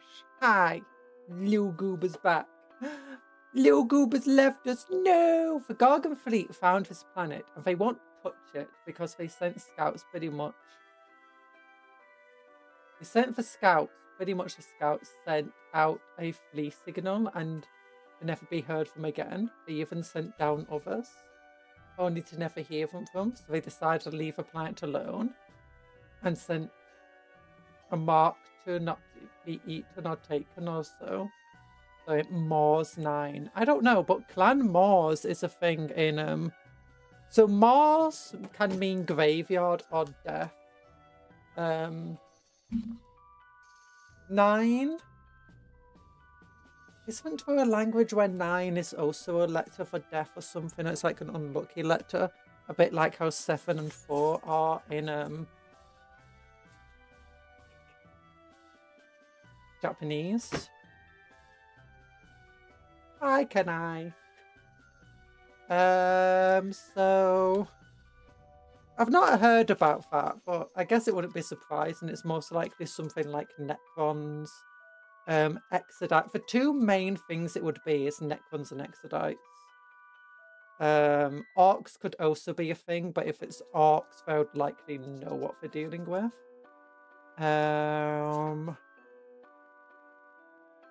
Exodites are extremely capable hunters. And they, I mean, especially like outcasts and stuff, I do like, it might not even be Exodites, it could literally just be an Eldar Maiden world. So you're dealing with some extremely angry Eldar, who potentially, like, if it's outcasts, it's rangers, it's Exodites, stuff like that. They're gonna be very good at hunting stuff like Tyranids. And they've got all sorts of psychoactive technology as well. I mean, it could also be one of the maiden worlds that the Dark Eldar care for. So, you know, because yes, Dark Eldar do have maiden worlds that they're willing to fight to defend. And they often fight other craft world Eldar for them. Tyranids. Necrons is obviously one of the big things. It's like, okay, so there's something on this planet that destroys biomass. That's not very good. Going to go eat. Good night, Raya. Good night. I bid you adieu. Sleep well. It was nice of you to raid in. Thank you for the raid. It's nice of you to stay here as long as you, because it's late for you. Go to sleep, Spire. It's super late. It's like 1 in the morning or something. You shouldn't be here watching the stream.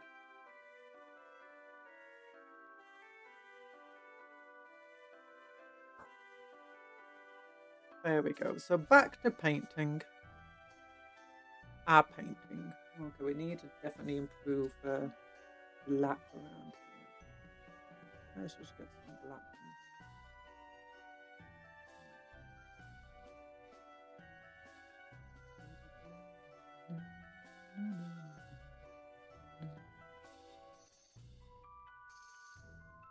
Okay, might as well do for black up here too. Like 1 PM where I live right now. 1 PM. At least it's not 1 AM. Yeah, we got people from all around the world here. It's nice. We got a big old community. The internet, it brings us together. VTubing, it brings us together. Warhammer, it brings us together.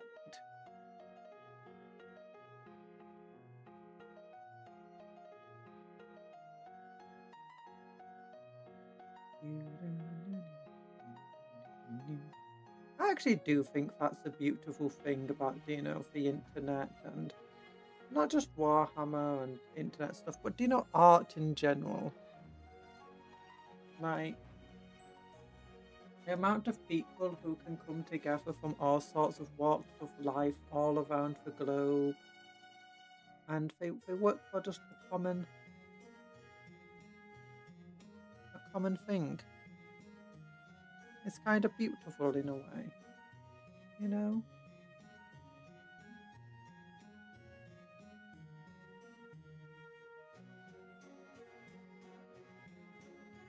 Okay, how do you think this looks compared to this side? Yeah, I think it's both darker and brighter on this side compared to here. Like, it's got more white, it's got more And the crag blue. There we go. Oh gosh, my shoulder. It wasn't my left shoulder. Normally my left shoulder popped when I close a paint pot, but my other shoulder moved and it's like, oh. Yeah, just give me a while. Let me stretch. Oh, there we go. I could feel my shoulder blade rubbing over the back of my ribs and stuff. Oh, that's not fun. There we go. That's better.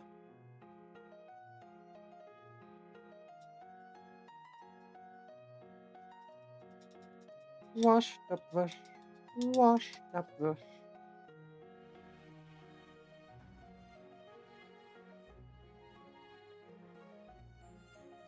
Oh yeah, neck ones are the most likely ones, I guess, to scare nids off, because neck ones just straight up destroy biomass.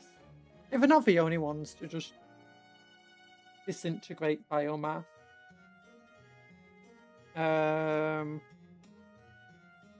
That being said, if it was neck ones, would be a very... Actually, no. That would make sense of it. If it was neck ones, what would happen is you'd get some scouts who go onto a planet and they come across the Tomb World complex, but it's currently resting and asleep. But it's like a very, very, very powerful tomb. But thankfully, everyone inside is asleep. The only things that are awake currently are the canoptic things, so basically the robots that care for the tomb.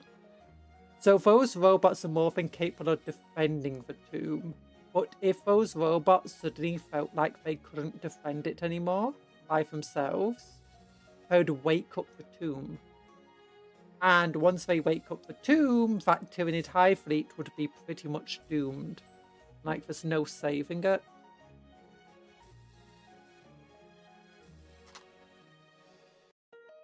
That's just how it goes. So I need to clean my glasses. I got...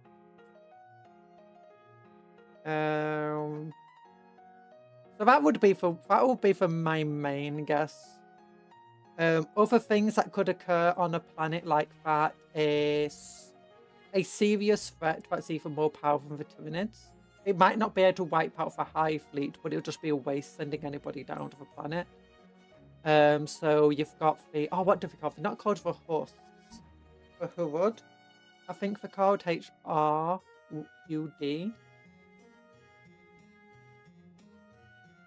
The Tyranids might be running from something they're afraid of, they might not be. That's just an old lore tidbit of a tech priest guessing that's the case.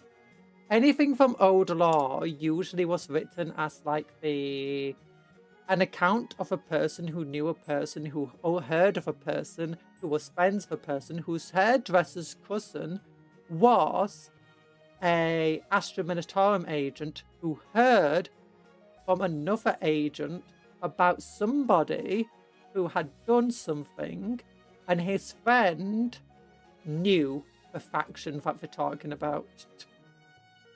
Especially Tyranids. Tyranids are written basically by just people guessing things about the Tyranid. That was the entire thing.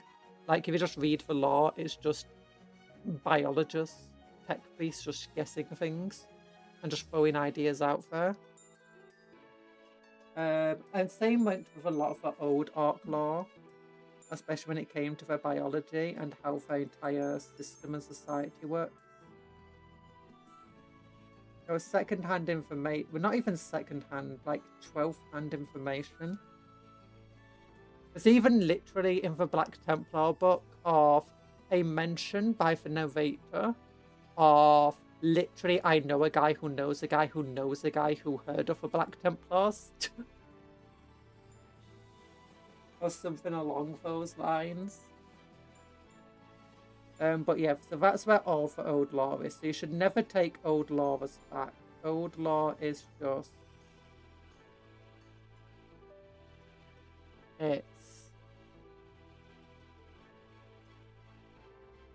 It's hearsay. But there are many threats that the Tyranids don't want to deal with. Necrons is obviously the one people like to talk about the most. They don't like having to deal with the Dark Eldar, because the Dark Eldar don't stay around to become biomass, and they have a lot of weapons that destroy biomass. They have acidic poisons that will literally just melt a creature into nothingness, or into atoms. They have all sorts of like the dark lances, dimensional weapons, disintegration weapons. And they're very fast. They come from nowhere. They attack, they destroy, they leave as quickly as they came. They often take more biomass away from you than you would gain fighting them. So they're often seen like if a Dark Eldar defending somewhere, the Tyranids don't really want to be there. Same goes with the Necrons. They're not very easy. They can eat the Necrons, but they're not very easy to eat. And because of their Gauss weapons, they'll disintegrate the Tyranids, which isn't good. There's a theory that the Tyranids may be running from a Catan code for outside that was never shattered. There's also a theory that the Tyranids themselves are literally a Catan themselves, or the Catan. Or, you know, part of a Catan are created by a Catan. That's one that I read.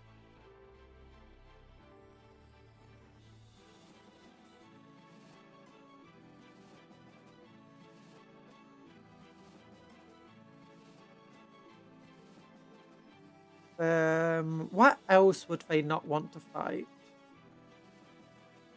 Oh, the Hurud. Like, their entire thing is that they're not extremely powerful. They don't have, like, a huge galactic empire.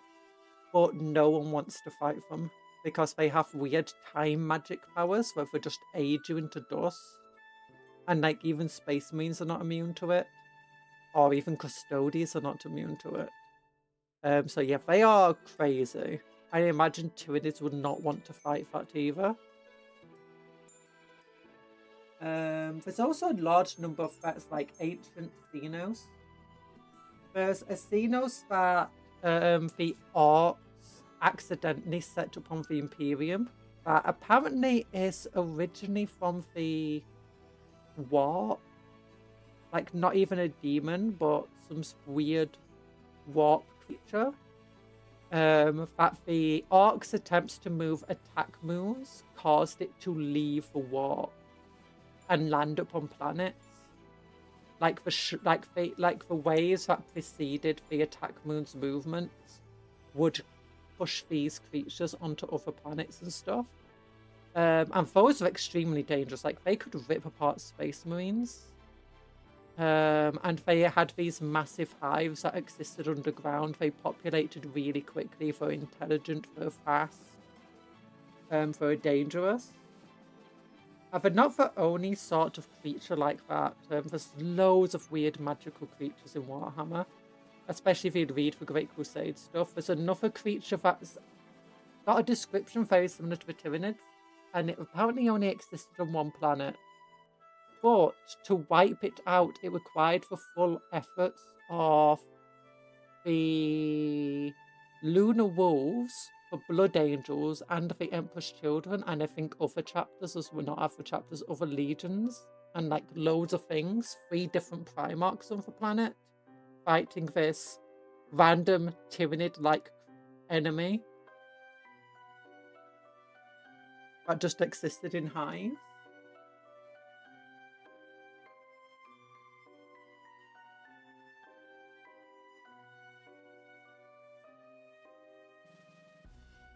So I imagine if the Tyranids came across something like that, they might again think, yeah, we're outmatched here.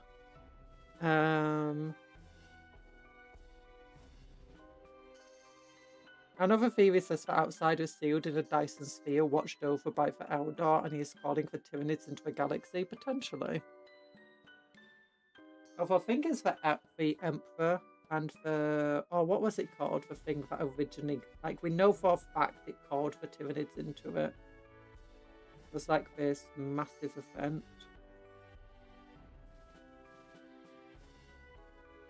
But the Tyranids noticed and were like, ooh, life.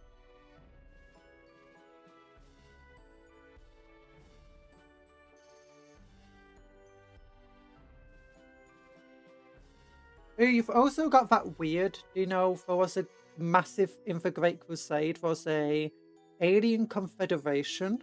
Actually, there were a couple of alien confederations, but like one of them almost wiped out the Dark Angels. One of them, I think, is argued to have never been destroyed.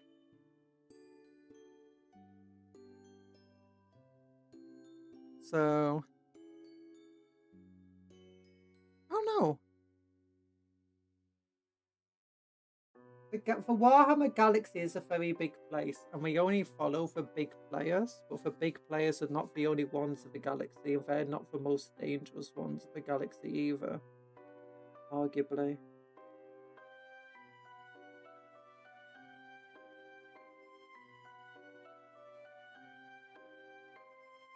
At least, you know, on an individual level. We also know that there's multiple planets that the, you know, the Imperium is like, don't go there, this is not good, stay away from it. It could also just be that the Tyranids themselves are dangerous, that the life forms upon the planet were just extremely dangerous. Like, you could just literally have the trees releasing a poison gas cloud that the Tyranids can't adapt to. And the entire thing just stays, you know, relatively low to the ground. So the Tyranids weren't even aware until they landed on the planet. If it was like a heavy gas.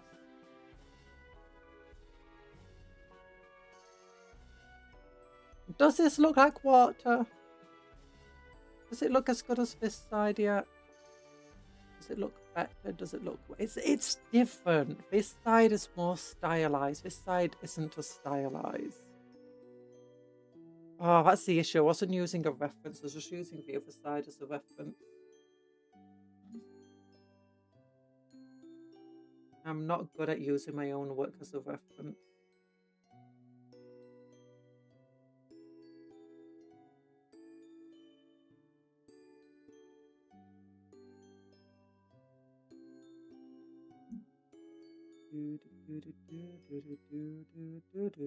What is the creature for Catan that's like referred to as the Devourer or something like that?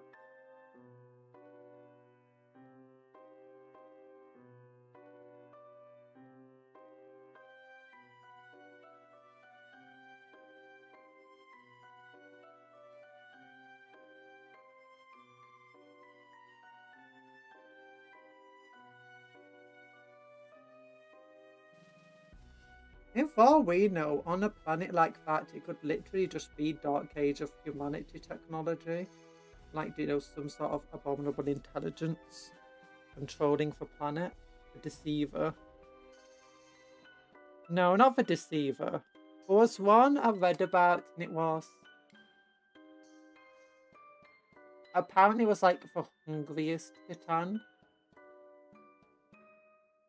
And it created flesh puppet type stuff or something like that. It was ages ago. It was back when I started getting back into Warhammer again already. It could have just been a fan thing for all I know.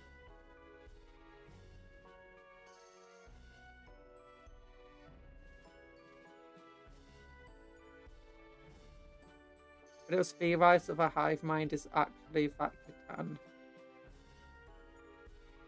I kind of like that idea. You know.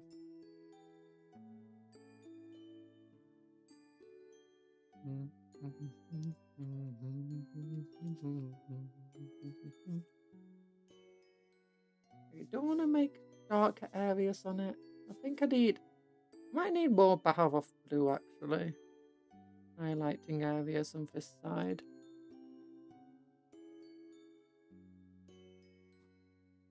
I'll put the white paint away for now.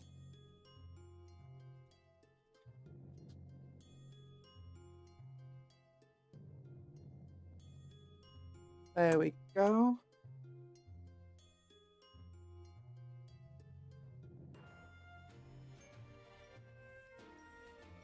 I definitely need to keep my hands still.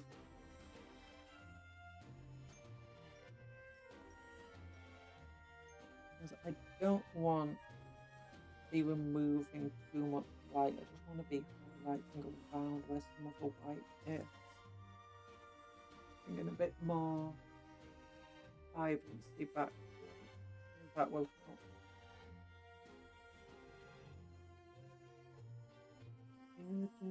Oh, that's definitely, yeah. Love the vibrancy. I think I was a bit overzealous with the dark blue.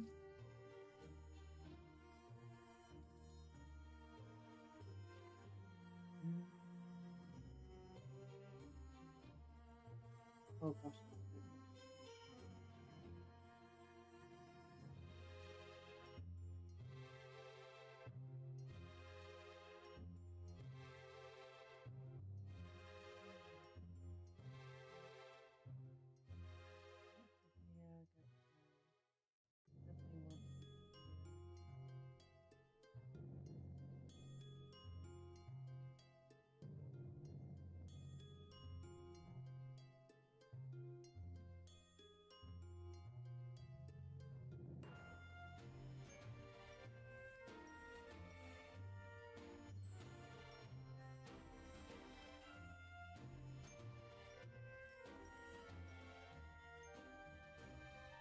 Might need to get some dark blue again in some of these areas.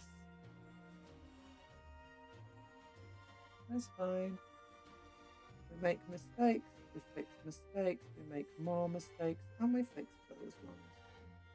Until eventually we're happy with the result we've got.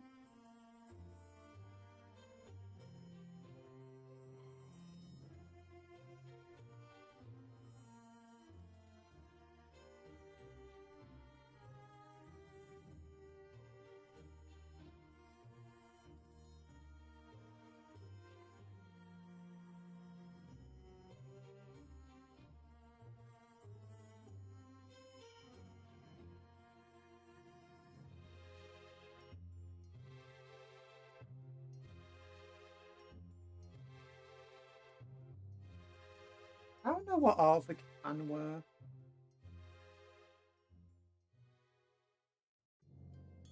Like, all I really know is you got the Fire Dragon, you've got the Deceiver, and you've got the Death one, the Nightbringer.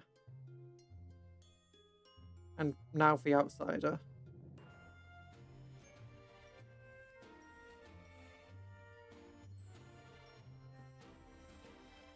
Does anyone know if Mass Effect is someone's attempt at a 40k game? I don't think it is. StarCraft was StarCraft and Warcraft were both originally Warhammer games. Especially Warcraft. StarCraft though changed what it was going to be a lot earlier on into its development. Took a lot of inspiration from Warhammer. Especially early Warhammer, with, you know, the entire thing of them being convicts. The Space Marine equivalent. Reapers in Mass Effect are basically Tyranids. Yeah, Tyranids are not actually original idea of Warhammer.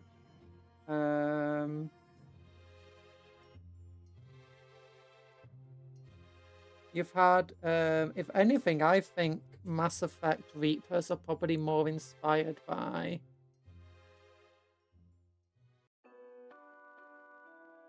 Actually, no, those Legend guys, when did they come out? From Star Wars? No, that they were probably inspired by Tyranids themselves, actually. I mean, obviously I had the Xenomorphs inspired with Tyranids.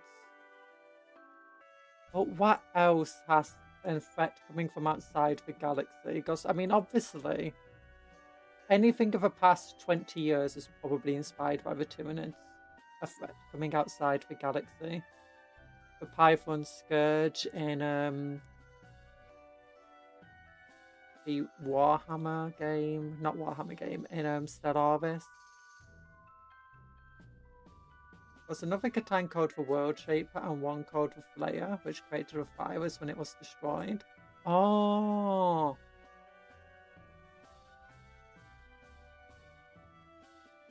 Maybe it was for Flair. Like, rumors that it might not be dead.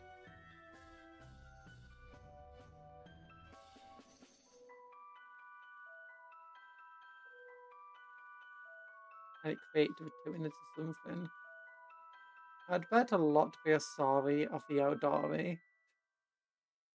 Maybe. I mean, there's a good chance it's inspired by Warhammer.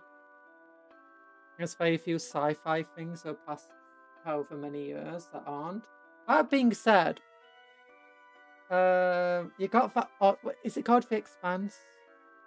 That, you know, it feels very 40k equal. But, you know, apparently the creator didn't even know what 40k was.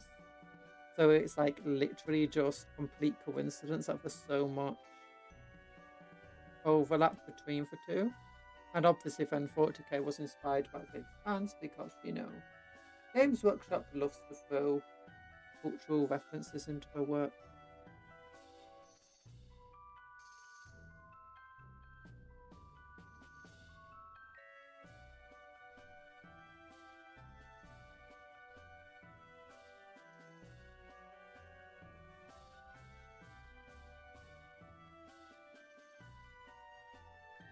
I don't know. I've not played much Mass Effect, but it definitely seems very far away from 40k in a lot of ways. Like, it goes the entire exact opposite way with the entire casino cooperation and stuff. It could be someone who wanted a rogue trader-like game and a nicer, less grimdark 40k.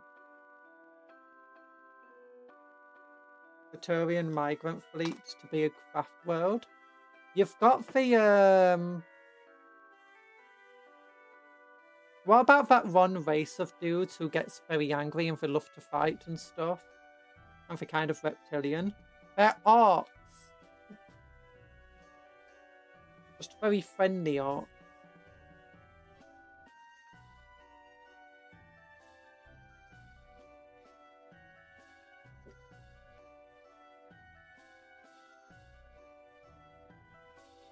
Well, isn't Mass Effect made by the same people who made those Dragon Age games or something? What's it called, Dragon Age? Or is it something else? They're very similar to them. It feels like there's more overlap with them than anything else, just basically trying to make a high fantasy adventure but make it sci-fi instead. I wasn't familiar with 40k and of Mass Effect. Learning the lore for 40k, I see a lot of allegories. You also have to remember that 40k took a lot of inspiration from other things. I believe Necrons, the Katana, heavily inspired by Lovecraft in a lot of ways. Gene Stealers and Tyranids also were. The Krogan are lizard men, and they are 100% art.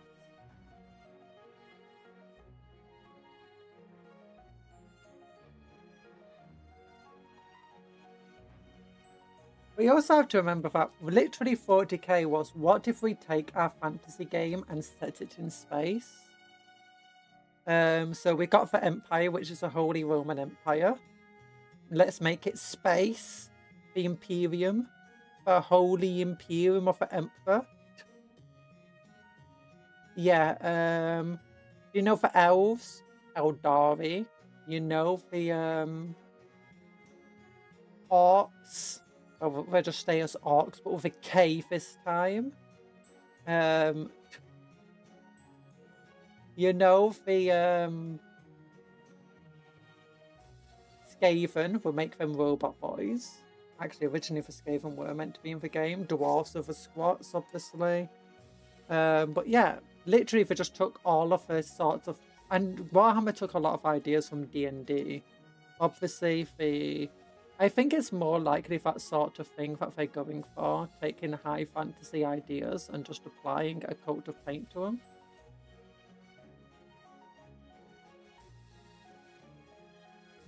All the weird fiction stuff is a faction. Both series of machines decide to hunt down and suppress advanced civilizations to stop from spreading throughout the galaxy.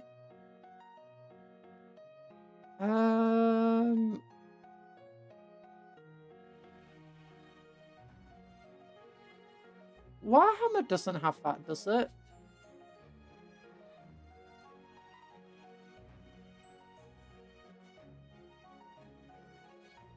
Reapers are closer to Berserk machines in... Oh, there we go. Sorry, I completely missed your first message. Reapers are closer to Berserk machines in Fred Cyberpunk's novels, The Inhibitors, in Alistair Reynolds' Revelation space novels. Oh, yeah, that makes more sense. No, the Necrons aren't machines that are hunting down other races to stop advancing. They don't do that at all. I mean, they do attack other advanced civilizations, but that's mostly just because they crash land of their worlds. Do I want to put another Kraken into here? We got a Kraken here. Do you want to put something else here? A shark thing, maybe?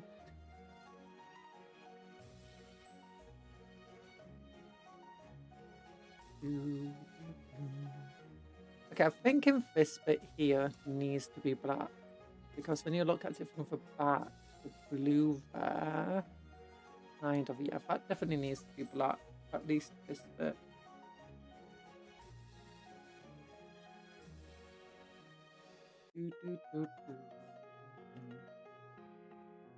Needs to be an independent beastman faction in 40k. Xenos, not Chaos.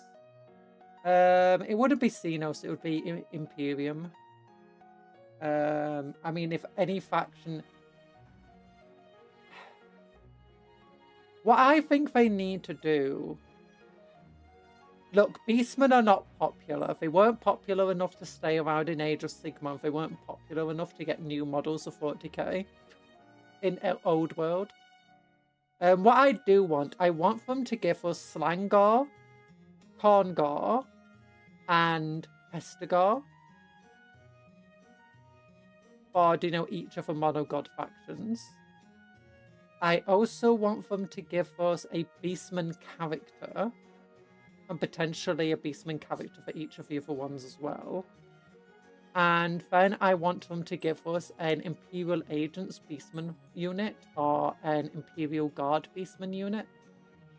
And the Beastman unit won't have orders potentially, or they'll be limited what orders they can take.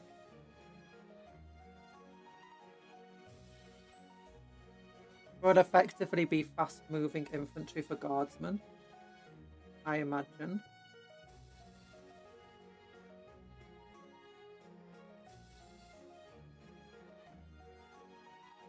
I like Beastmen. Yeah, Beastmen just aren't popular enough as a faction. They get a bit more traction again in Old World. But they were never popular in Fantasy.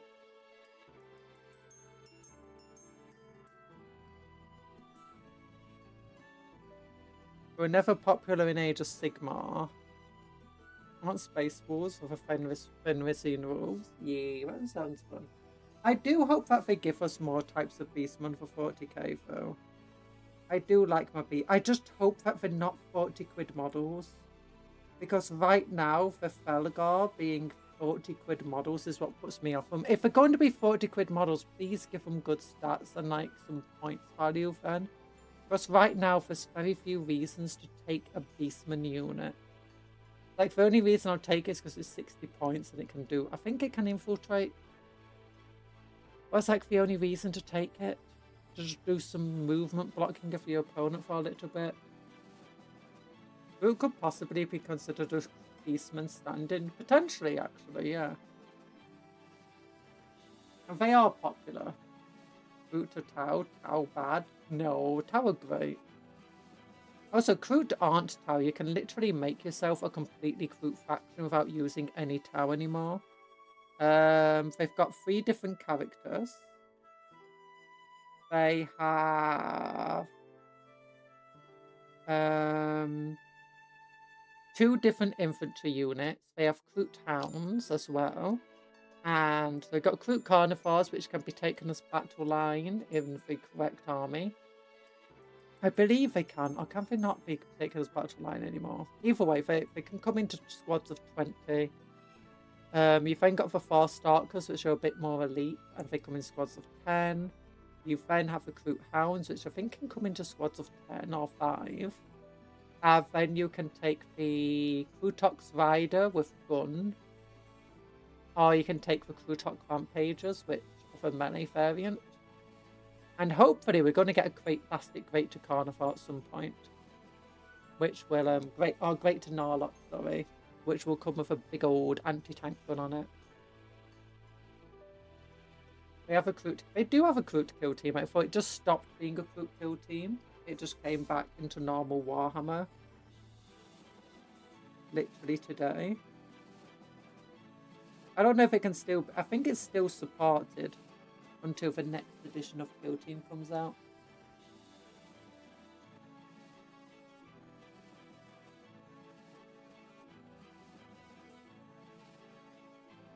Yeah, but that's a 4 Stalkers.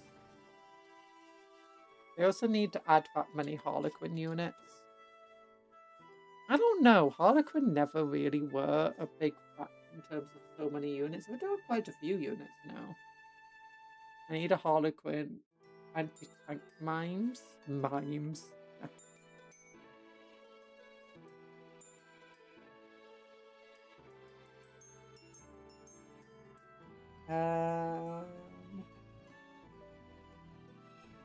I don't know about Harlequins.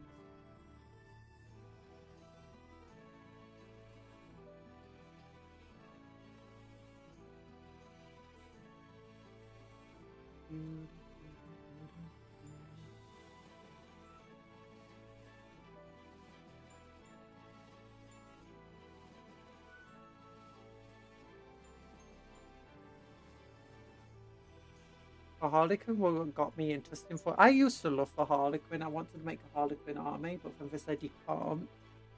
Those rules aren't supported anymore. Have they brought out new Harlequin rules? Yeah, Harlequin are hell to paint for what the heck. I think that's a major reason people don't want to collect Harlequin for hell to paint. Like, do you want to play Harlequin? Do I have to paint them? Yes. Do I have to do the checkered? No, but they will look terrible if you don't do the checkered on them. Like, yeah, I don't want to paint Harlequin.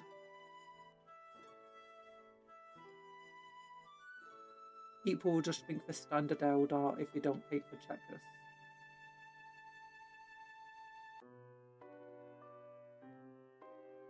You made a Harlequin list, but I know nothing about the game. Apparently Harlequin's a really top list for a while.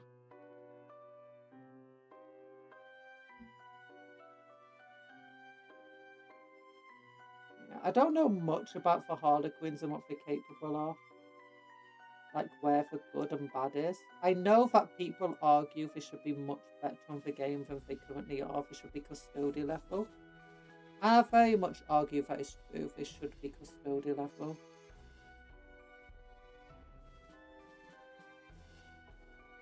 It would actually predate the Tau by quite a long time. There's an old image showing a Kroot, a Flood, when they still look like Skaven and a Necron marked as an unknown. Ooh. I guess that's not too surprising. I guess they lumped them in with the Tau to give, so the Tau can have some of their trademark friendly vibes. Auxiliaries.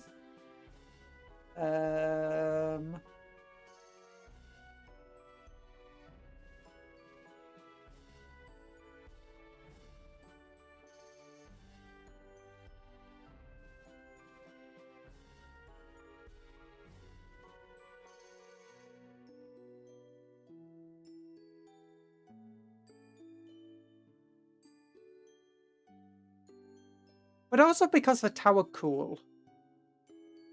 With a high-tech faction, and you can have a low-tech thing if you want. But that means that people will be buying Kroot to support the Tau, and people will be buying Kroot to just play as Kroot. But that's a way of just increasing the sales of a faction that they don't think they can actually sell to begin with as an individual thing. Which is why kind of Imperial agents exist to begin with. It's to increase sales of individual models that they don't think they could make an individual faction for. And then adding the ally mechanic that anyone can take them, which again increases sales. It also makes sense to ally them into these different factions.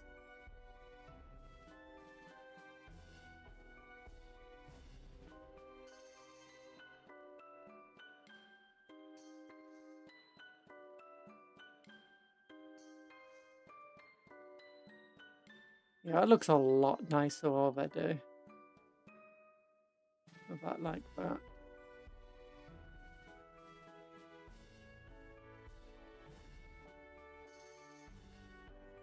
I think that looks okay. I'm not sure. I'm going to at least get a Harlequin kill team. I have an assembled grey shadows here. Ooh, that's nice.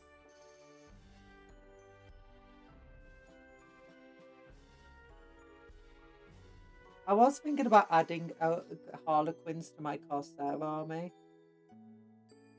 In the end, I didn't want to. Still tempted to, though. BRB need to update. Bye-bye, Erlang. Good luck with your updating.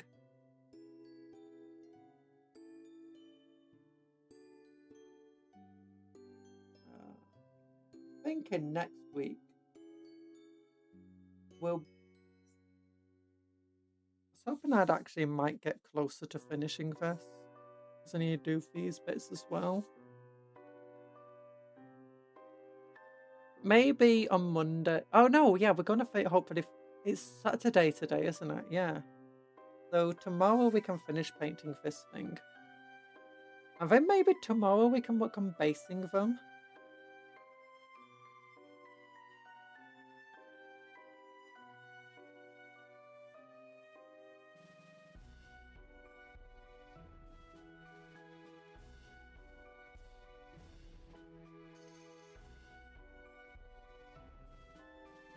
The back looks like when animals have markings that look like eyes. Ooh, I guess so.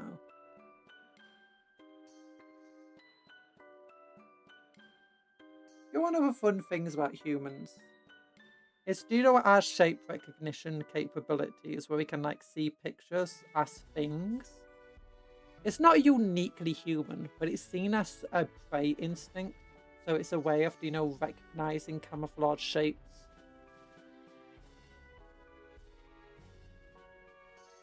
And it's basically what makes us skittish.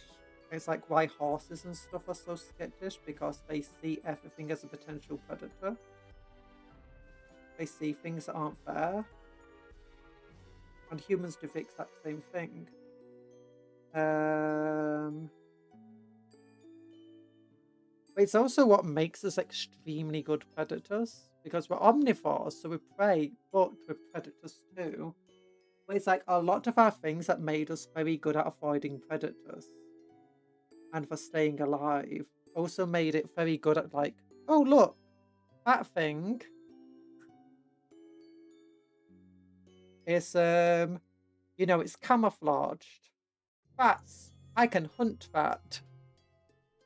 You know, that thing is trying to look like a bee or something. It's trying to look like something else.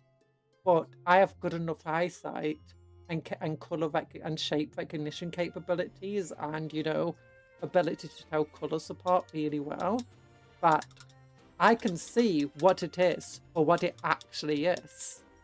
I can see it's just a beetle with a cool little shape on its back.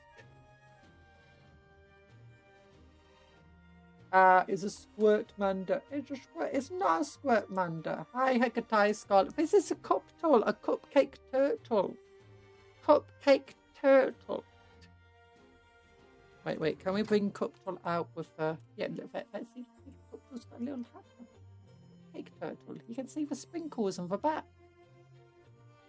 I'm thinking about Cuptle. That looks amazing. Thank you. I'm thinking about getting Cuptle updated. I need to redo these bits up there. I can still see bits of blue shining through. Well, there we go. So we got those waves here. Should I try putting a shark or a kraken there like we did here? I mean, I mostly did fish just because I completely made a mess of the waves, so I wanted to add something to make a splashing effect.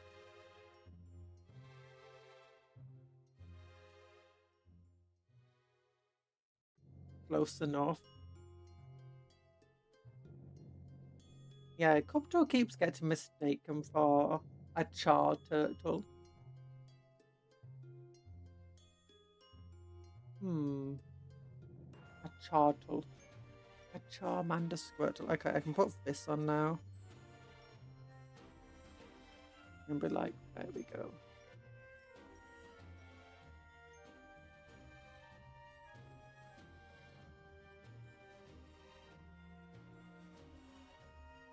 Not a giant turtle or a koi. A koi fish. I could do a giant turtle or a koi. Okay, that sounds very difficult to paint though. Like, this kraken here was very difficult to paint.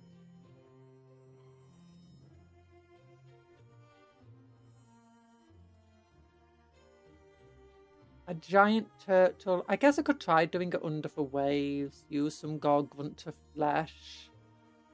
Or Gargunter fur, sorry. Or maybe skeleton horde actually for it. You know, just under the waves. Maybe use a bit of green to represent it.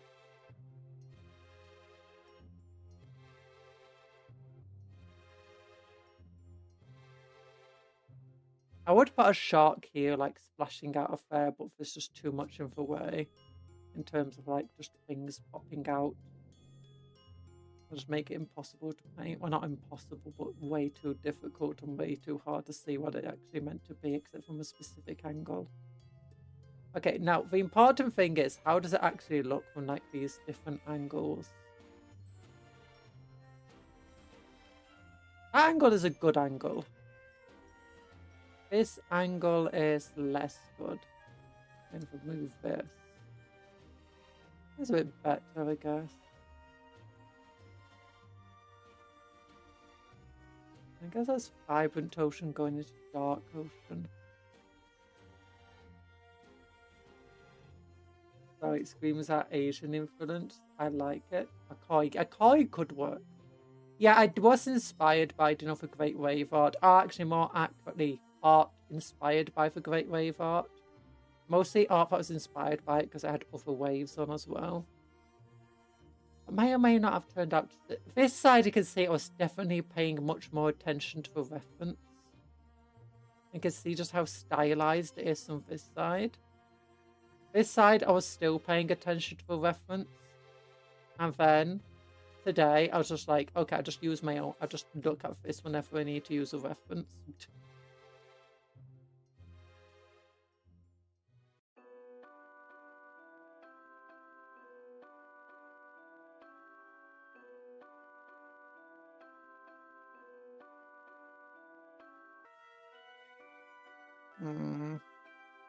Koi would be very difficult to paint. How does a koi look? What does a koi look like?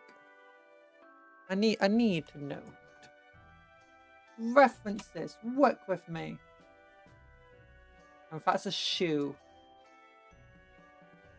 not a fish. Okay, a koi from above wouldn't really work with it. I mean, I guess I could paint this bit like a koi pond. Coloured koi fish. That's a piece of artwork.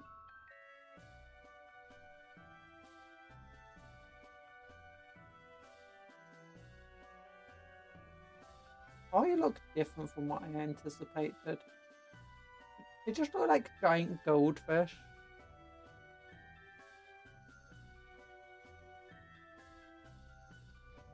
So it would be more white-ish, very pale yellow white, so maybe Wraithbone.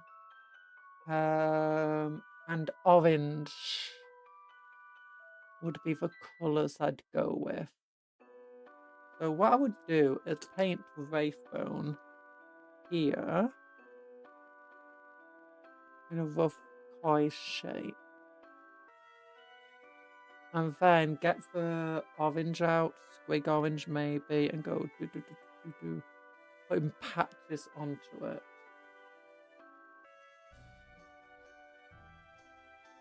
Maybe then use a bit of like dark brown to do a mouth. And like a bit of white, a bit of black for an eye. Then use Magdroth and Wraithbone. Do for under the water pieces. Or giant koi.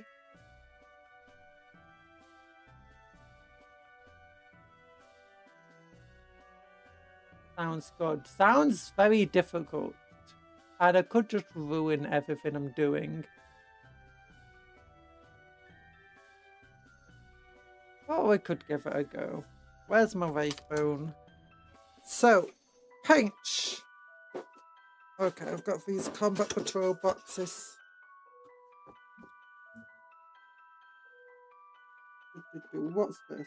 Administratum grain, no thank you. Do I have Wild Rider red? That's kind of orangey. Okay, I want Magdroth flame.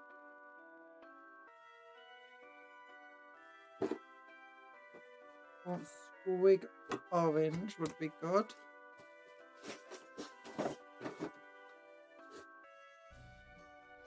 Is that Wraithbone? That's Pallid Witch Flesh. Ooh, maybe Flayed One Flesh would be better. Or Shabty Bone. No, that's a bit too much. Wraithbone. Pallid Witch Flesh. Where's Flayed One Flesh? We'll try that. Raycar? No, thank you. Pepsi White? No, thank you. Sandry Dust? Nope.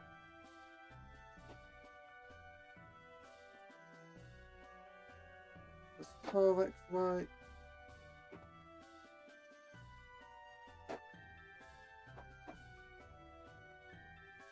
Okay, Wild Rider red will help anyway.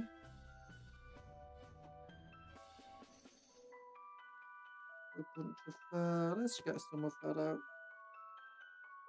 Okay, maybe it's in the other box again.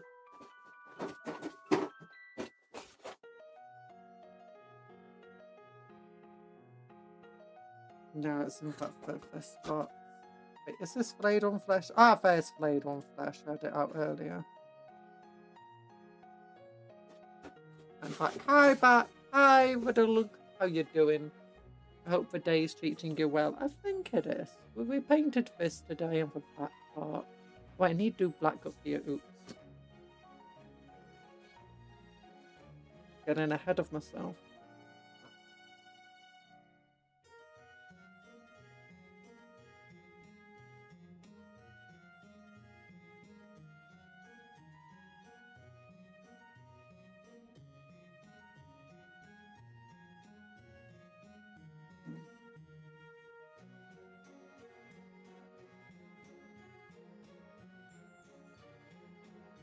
Day is now treating you well. I hope your day's going well too.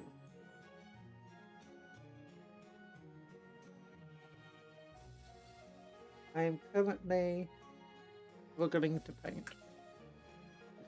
And now I've been convinced to paint a koi.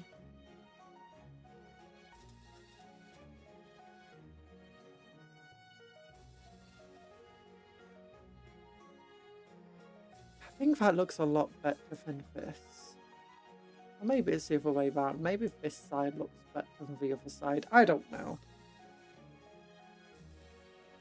So, what did I say? Let's use Flayed One Flesh first.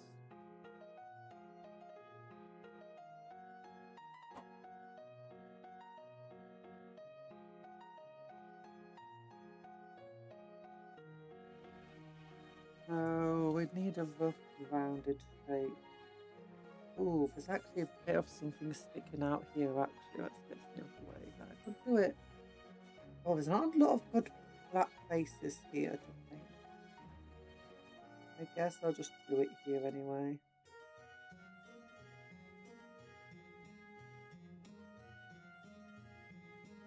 Yeah, I don't want to paint it white. Even though it looks like it's mostly a white colour for toys.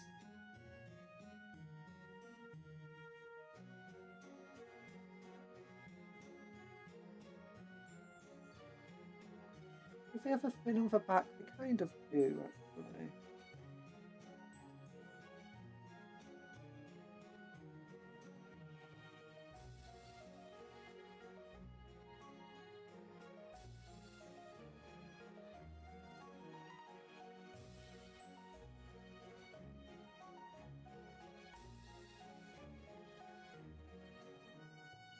Oh, we were mentioning flayed ones earlier as well, weren't we? And now we're using flayed one flesh colour.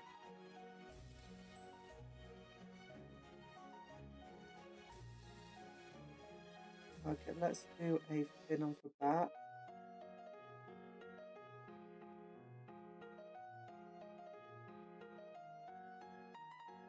It doesn't look very much like it's on the back. Might need skeleton hard to add some shape to this. Then let's thin down the paint with warp a lot.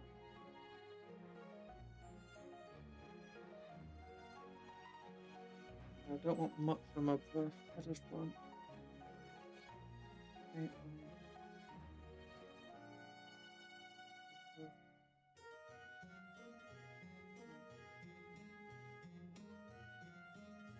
and yeah.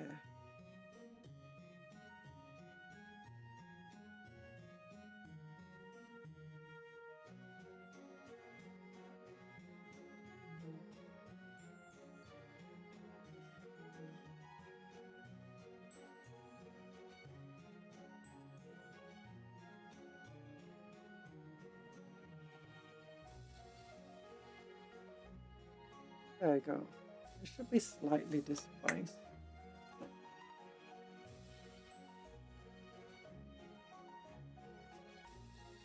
Shake this up well.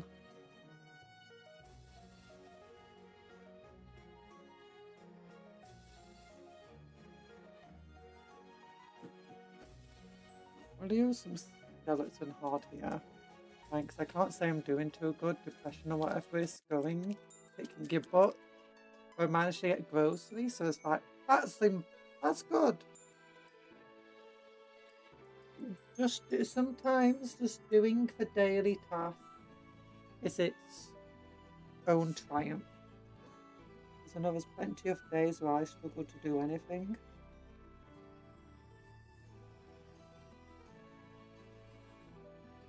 I want very subtle shading. I'm holding my breath. I'm not holding my breath at all. No, don't worry. If I do badly at it, I can just fix it. I can just repaint it exactly what it was. It didn't take a super long time to paint it originally. So that's just what we're gonna do now. It's very hard to even tell what I'm painting here.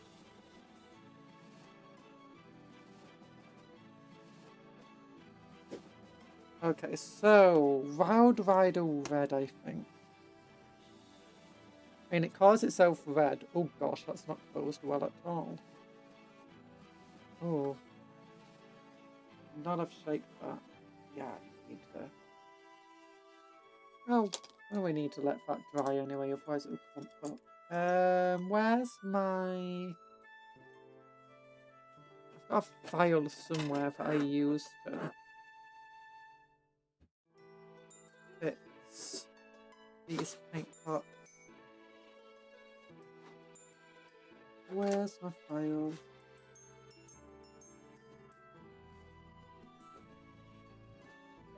I believe in your skill. Someone has to, I guess.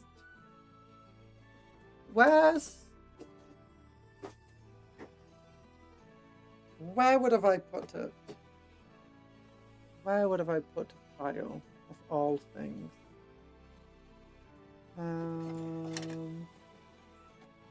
No, what I'll put it in there. There it is. Back here. Underneath a blooming camera of all things. I had to be extremely careful because you might be able to tell this paint pot is extremely full. So I just need to get into here and just remove all this dried paint because it would not close.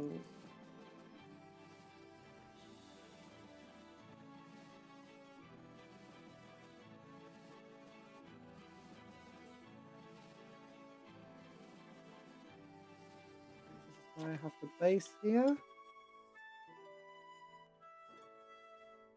that paint into there.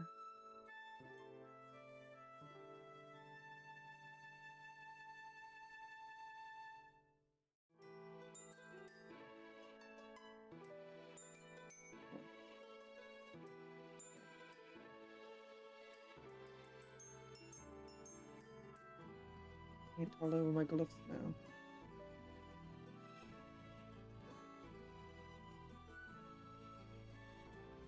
And either way, it was good that he gave me an idea because now, at least I cleaned up my pot that wasn't very well closed. Okay, I need to just wash this. And then wash my gloves so I can paint.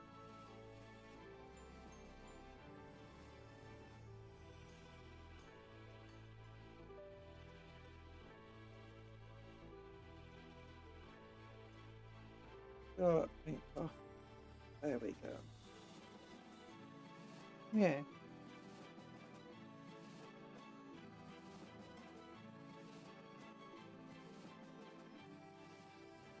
You would have tested on some paper or whatever first. Yeah. This is the test model. A test for what? I don't know. But okay, Mr. Koi-fish, how do you look? Oh, Mrs. Koi-fish. I don't know what gender that koi-fish is. I don't want to assume. A nice little koi-fish doing a dance. Nice little koi-fish living its life. A whole army in waves and koi would look amazing. I kind of am doing that. So originally the idea was I wanted my cloaks on my Skitavi dudes to look like, you know, rolling waves, sort of. Sort of. So I'd kind of originally painted them like this. I do know, kind of like it'll be, if you looked up from above at like an ocean or something, that's what it would kind of look like. That was the aim. And it worked well enough. It wasn't amazing. It wasn't bad. But it worked well enough for what I wanted. This one, I wanted to look more like a waterfall. I don't know if I succeeded, to be honest. It's very messy. There's still got a lot of work that needs to be done. Well, then when I got to this model, I had no idea what to do. I did test that kind of scheme of just highlighting edges. And it did not look good. So in the end, I just decided to try freehanding this onto it. My mother used to have a koi fish in a big pond. Very beautiful fish. Ooh. My grandfather used to have a fish pond, but I think it only had like giant goldfish in it.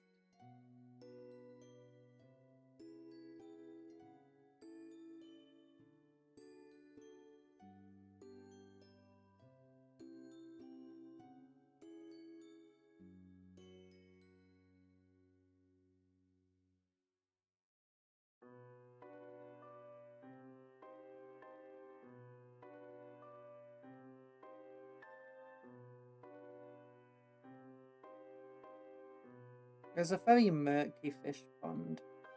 Apparently the fish preferred it that way.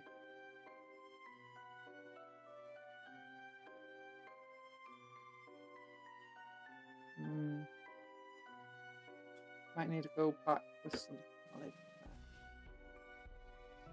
I have Sakura Blossom, Sylvaneth, Spring Influence, and Tyrannid Winterforce.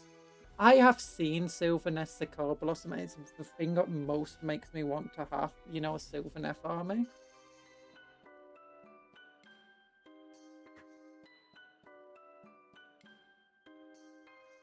I've also seen an Eldar army. It was on one of the battle reports. That was, you know, very nature themed, and it was kind of beautiful. It was painted by the father of the person playing it. Very beautiful army. I'm going to say one of the battle reports, one of the official Games Workshop battle reports on Warhammer Plus. It was one of the first 11th edition battle reports, actually.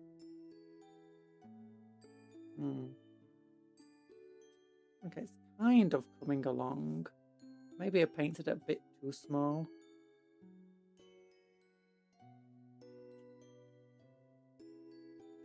And can't end up worse than your Simpsons Space. That sounds amazing.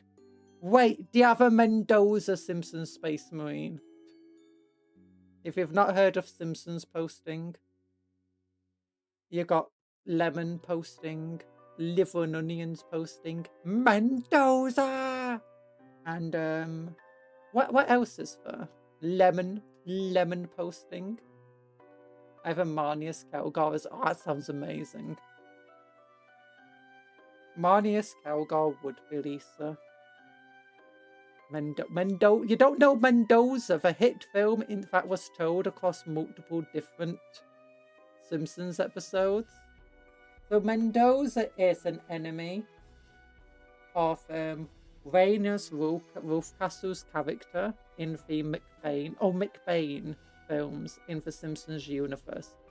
In multiple episodes, we see various clips on the thing, and it's usually making fun of cop buddy dramas.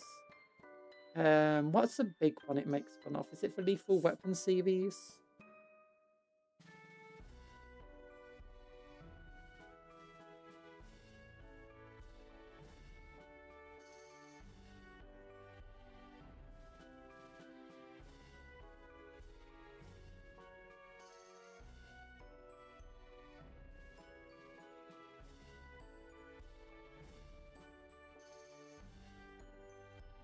Oh gosh, there's still some orange attached to my brush there. But either way, there's a point in the film where,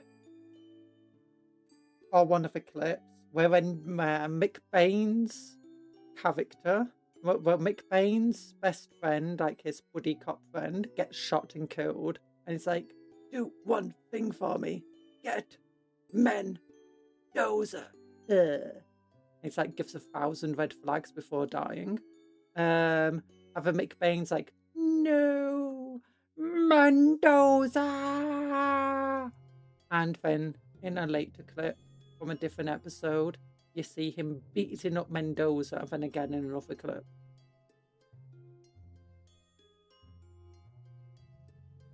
Yeah, this car is not coming along very well. It's coming along a little bit. Maybe need some gargle. No, actually, I need some white around it.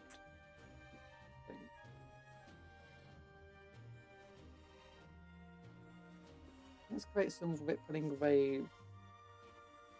Where it is.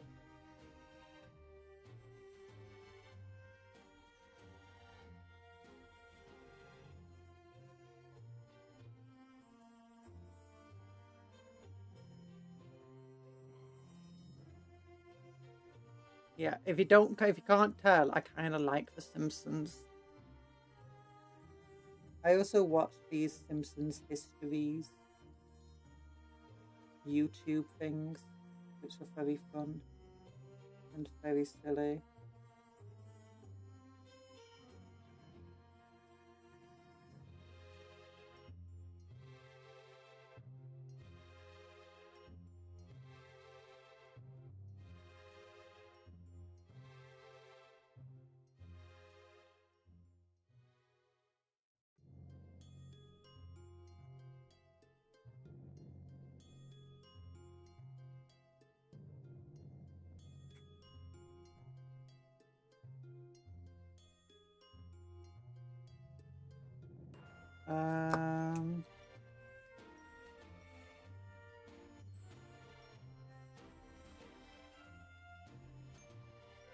But yeah, then it became relatively recently, it became a popular just meme to just like have a character doing something and then suddenly it just turns into Mendoza.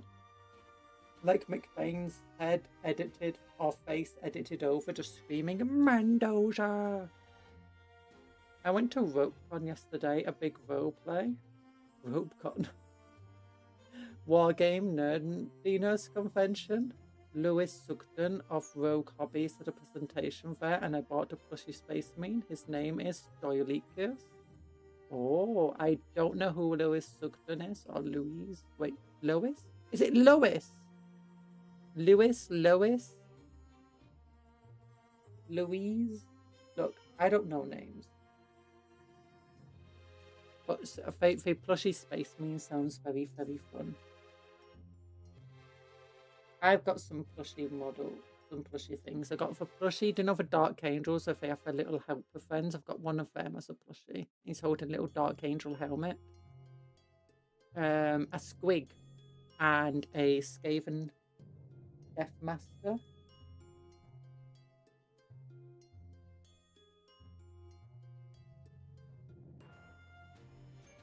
Come on, paint, get off the brush. I hate it when you just want a tiny bit of paint on your brush to paint, you know, an eye or pupil or something. And the paint dries before it gets to the model. Yeah. Louis. She's a sweetheart. Louise. Louise! Louise. There's a YouTube channel, although the presentation was more about her miniature company. Oh.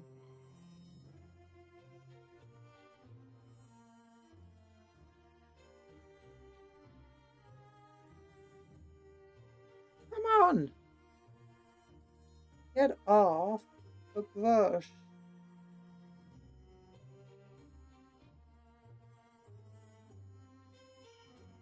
Oh, is it coming off?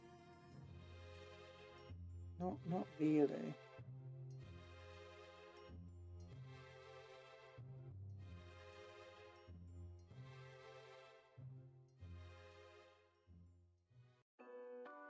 I don't want too much on the brush because then it's too thick. I'm using a magnifying glass. There we go. Oh, to be a fish painted on a tank. I mean, technically, is it a tank if it's a walker?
Okay, this is not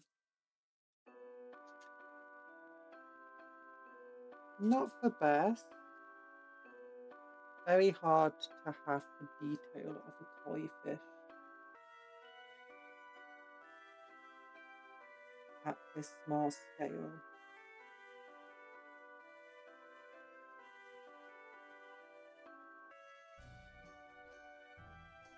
I wonder if I should have painted it a bit higher up, a bit bigger, a different place.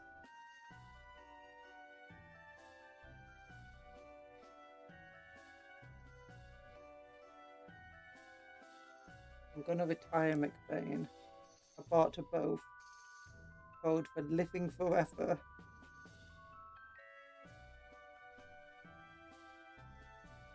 We're expecting another kid. I love my wife so much, McBain. Okay, here we go. So, little koi fish. Being a bit of a koi fish. It's very hard to see, but if I turn the light off, will it show better? You can kind of see where I tried painting an eye on it. I think I need to get more white on the eye. A koi indeed.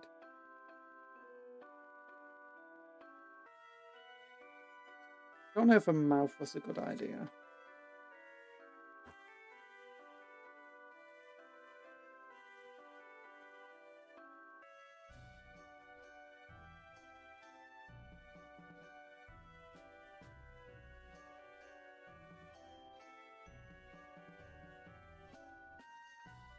Where's the juice? Where's that mouth? There we go. Gonna glue more horrors to bases. Oh, I got some horrors I need to do.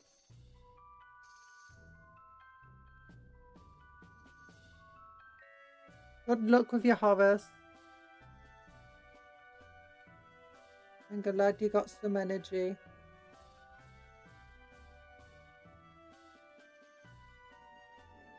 So, pick with the underwater. Oh gosh, there's bits of everything I'll attach into a brush now.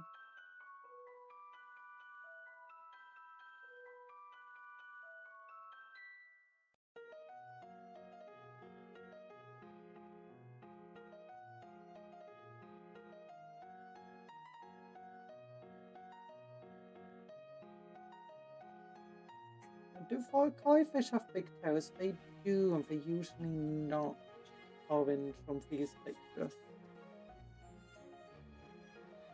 I think I'm about 100 or 360. My goodness, that's a lot of models.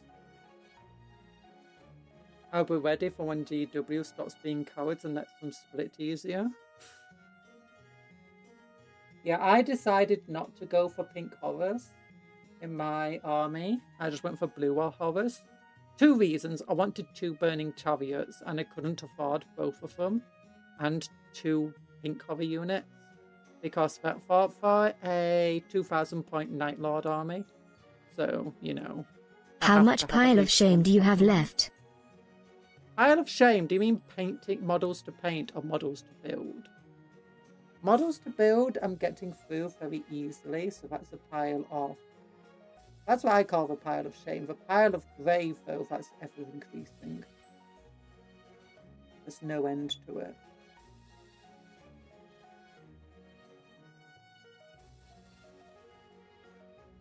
There's no end to the pile of grey.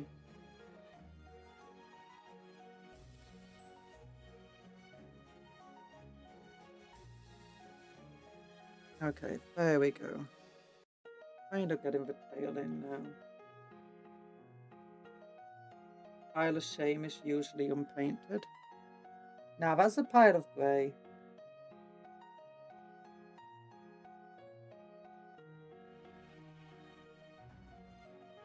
That's a grey legion. Don't worry about the grey legion. It always needs more.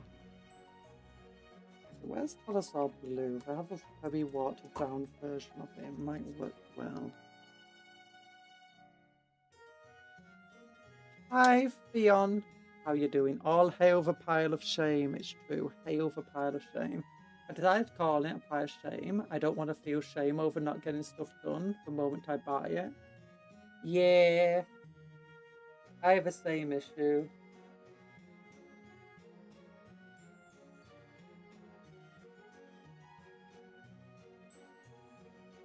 I also want to show off models, you know, new models on the streams because, you know, I'm a streamer, I kind of have to. I don't want to have to paint them immediately. Okay, Talasar Blue is an extraordinarily strong colour, my goodness. I just wanted to blue up the stuff. But is that koi fish looking like a koi fish now?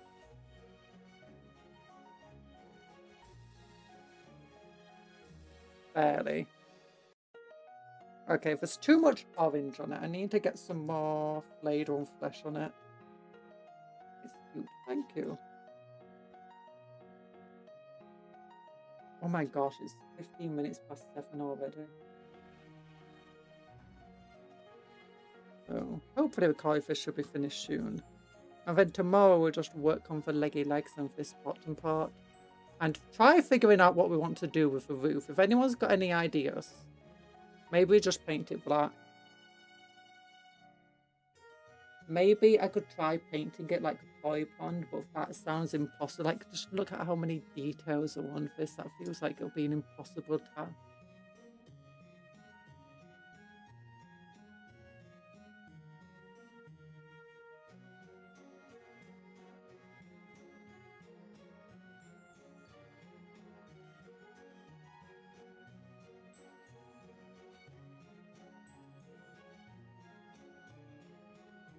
I think it may be some more golden and dark spots would help make it look like a koi. Some dark spots. Oh yeah, some of the kois there do have dark spots. The one I'm looking at doesn't. I was using as a reference. But yeah, some black spots on it then could work. Or maybe go Gunter first. Black spot would work.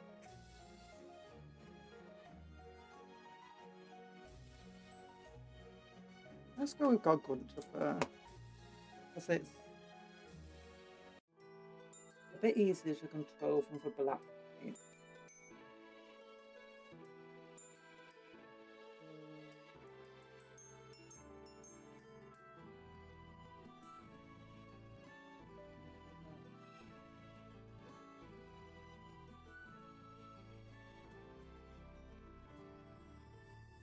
No, it's not working, it's too thin. There's even more beautifully full gold koi too. 4 of mine of that colour. Oh, I've only, the one I'm looking at is just orange, a bit reddish and mostly white. I have seen koi in real life, but it was so long ago. And I've just seen so much, you know, very, very stylized art of koi fish. Where they've got great big fins and stuff. It's kind of messed up my perception of what a koi fish is meant to look like.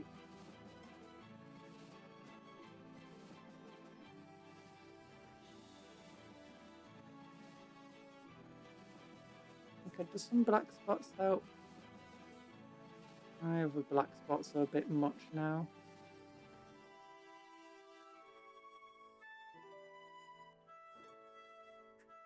I didn't realise and sent the wrong magnets I bought for my war dog for the wrong direction. Oh no, you bought from you got them sent to the wrong address. Oh no. Oh wait, do you mean you put them on upside down so now for repelling each other? Oh yeah, I've done that before. Don't worry. Plastic glue, not plastic glue, if you glued them in with super glue and you've not like used any resin or anything to keep them stuck in, super glue responds terribly to shock. So if you get something like a tiny thin file like this, it's extremely good if you just like hit it. Now Father's got to ship them to me. Oh, okay, so it was you got them sent to the wrong place. But yeah, if you ever do get a magnet stuck upside down and you're worried about it, this is actually just a Citadel file.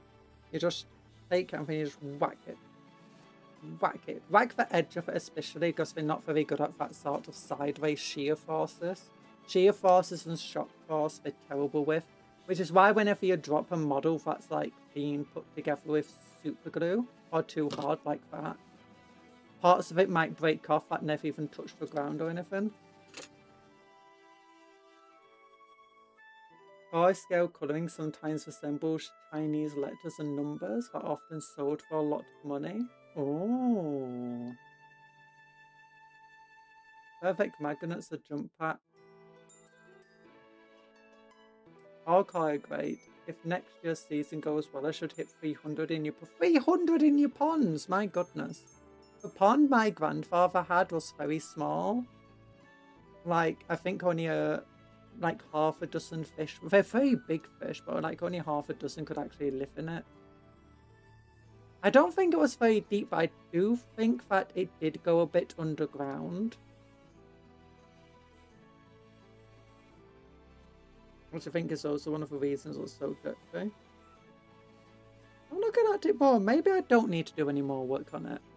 If I turn this light off, you might be able to see better. There you go. Now, if you can just see, yeah, from that angle you can see if there's like this protrusion, like a wire or something. And that's been making it very hard to paint because it's just right over where I wanted to paint the koi. So it's a bit like that new game that all the VTubers have been playing. Hiding it by painting it. Yeah, it looks like a koi for sure. Nice. Should I try redoing the tail back here a little bit, maybe? I like how as soon as you use my magnifying glass, my camera's like, oh gosh, I can focus on it, yeah.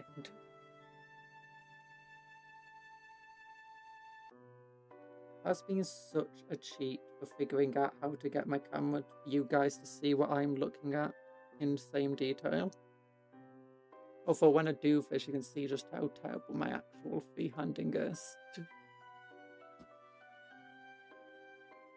I'm kind of impressed by the tentacles on that thing.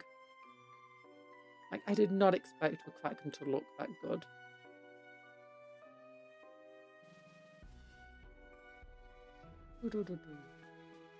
Yeah, I need to do that mechanical symbol.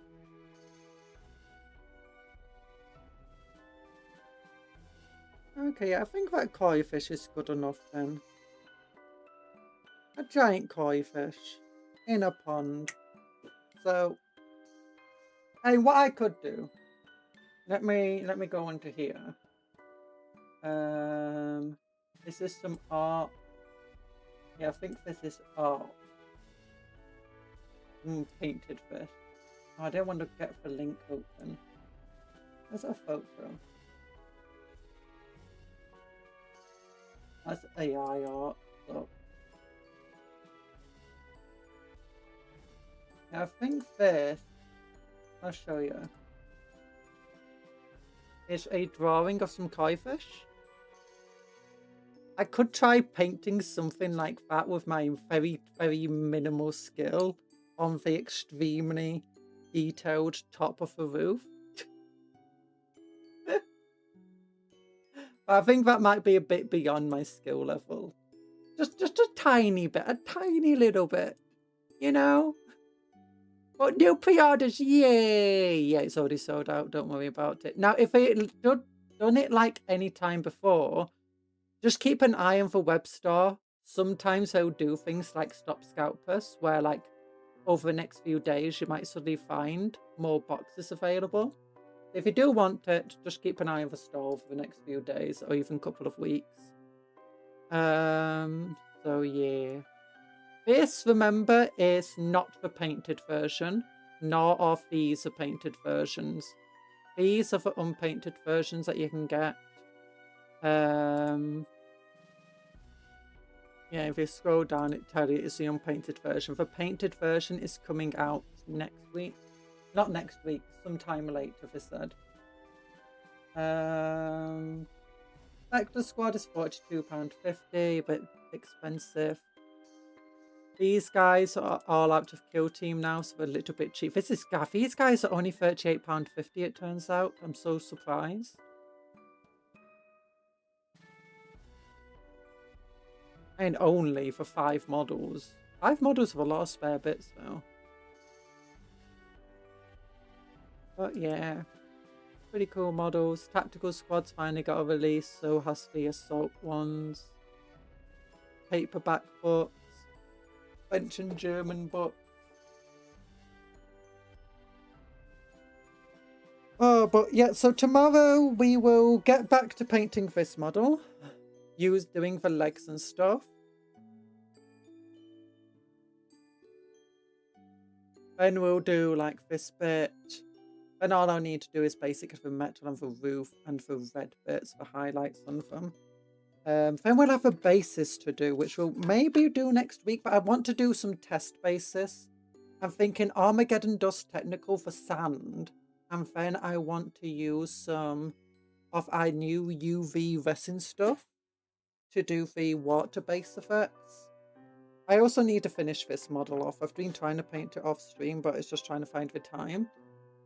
Friday, I just spent all day, not Friday, Thursday, I spent all day just working on army lists after the points update and getting a bit distracted, and also just figuring out. I'm making thumbnails. I'm making pizza. Friday, I spent most of the day playing Rogue Trader, and the evening just recovering from playing Rogue Trader. So yeah, just and then Wednesday, obviously I didn't have any time with 2 streams that day. So yeah, I'm not planning to do a member stream this Wednesday, so I'll just have some more time for myself, or maybe time for a long stream. But yeah, it seemed pretty cool. This seems pretty cool, sorry. Need to redo the lenses, especially after looking at Nastrig's lens that they did. That looks so cool. I want to try replicating that sort of effect. Hey, if you're wondering how I do for metal, how I'm gonna do for the rest of the gold, this model, you can see there's like silver on it. I basically do you know for non-metal metallics or non-metallic metals, way that you paint metals, I kind of do the same sort of trick but using metallic colours. I really like the effect it sells. Although it can be a bit difficult to do because if you go a bit overboard or put it in the wrong places, it messes up. Like on that sword, and in some of this area actually. End of this. I'm gonna need to go back over and just fix some of the issues here. Oh! That's it for today. We'll hopefully finish this model tomorrow. Or at least finish the freehanding. Once I finish the freehanding, the rest of it we can do off stream. Maybe I just paint the top black. I don't know. I don't know.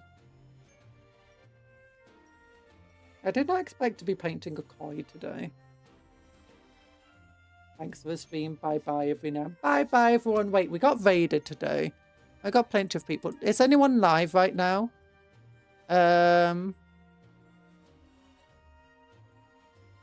Doesn't show anyone live. Oh, no one's live. Why? Not even penumbral. Stream settings. Why is no one I know live? Customization. Add a redirect. No. Sad. Okay. We'll end the stream then. Big love hearts for you. Remember to take care. Don't forget to like the stream. That's important. Yeek. And also, I hope you worked hard. I hope you would. Remember to work hard, but play harder. Take care of yourselves and be kind to others and vice versa. Eat good food, sleep well, dream of cupcakes, but don't eat for cupcakes. The friends, not food. And goodbye, everybody. Love you all. Yeah. And how do we end the game? Face one. This one. Yeah. Smash. My throat hurts.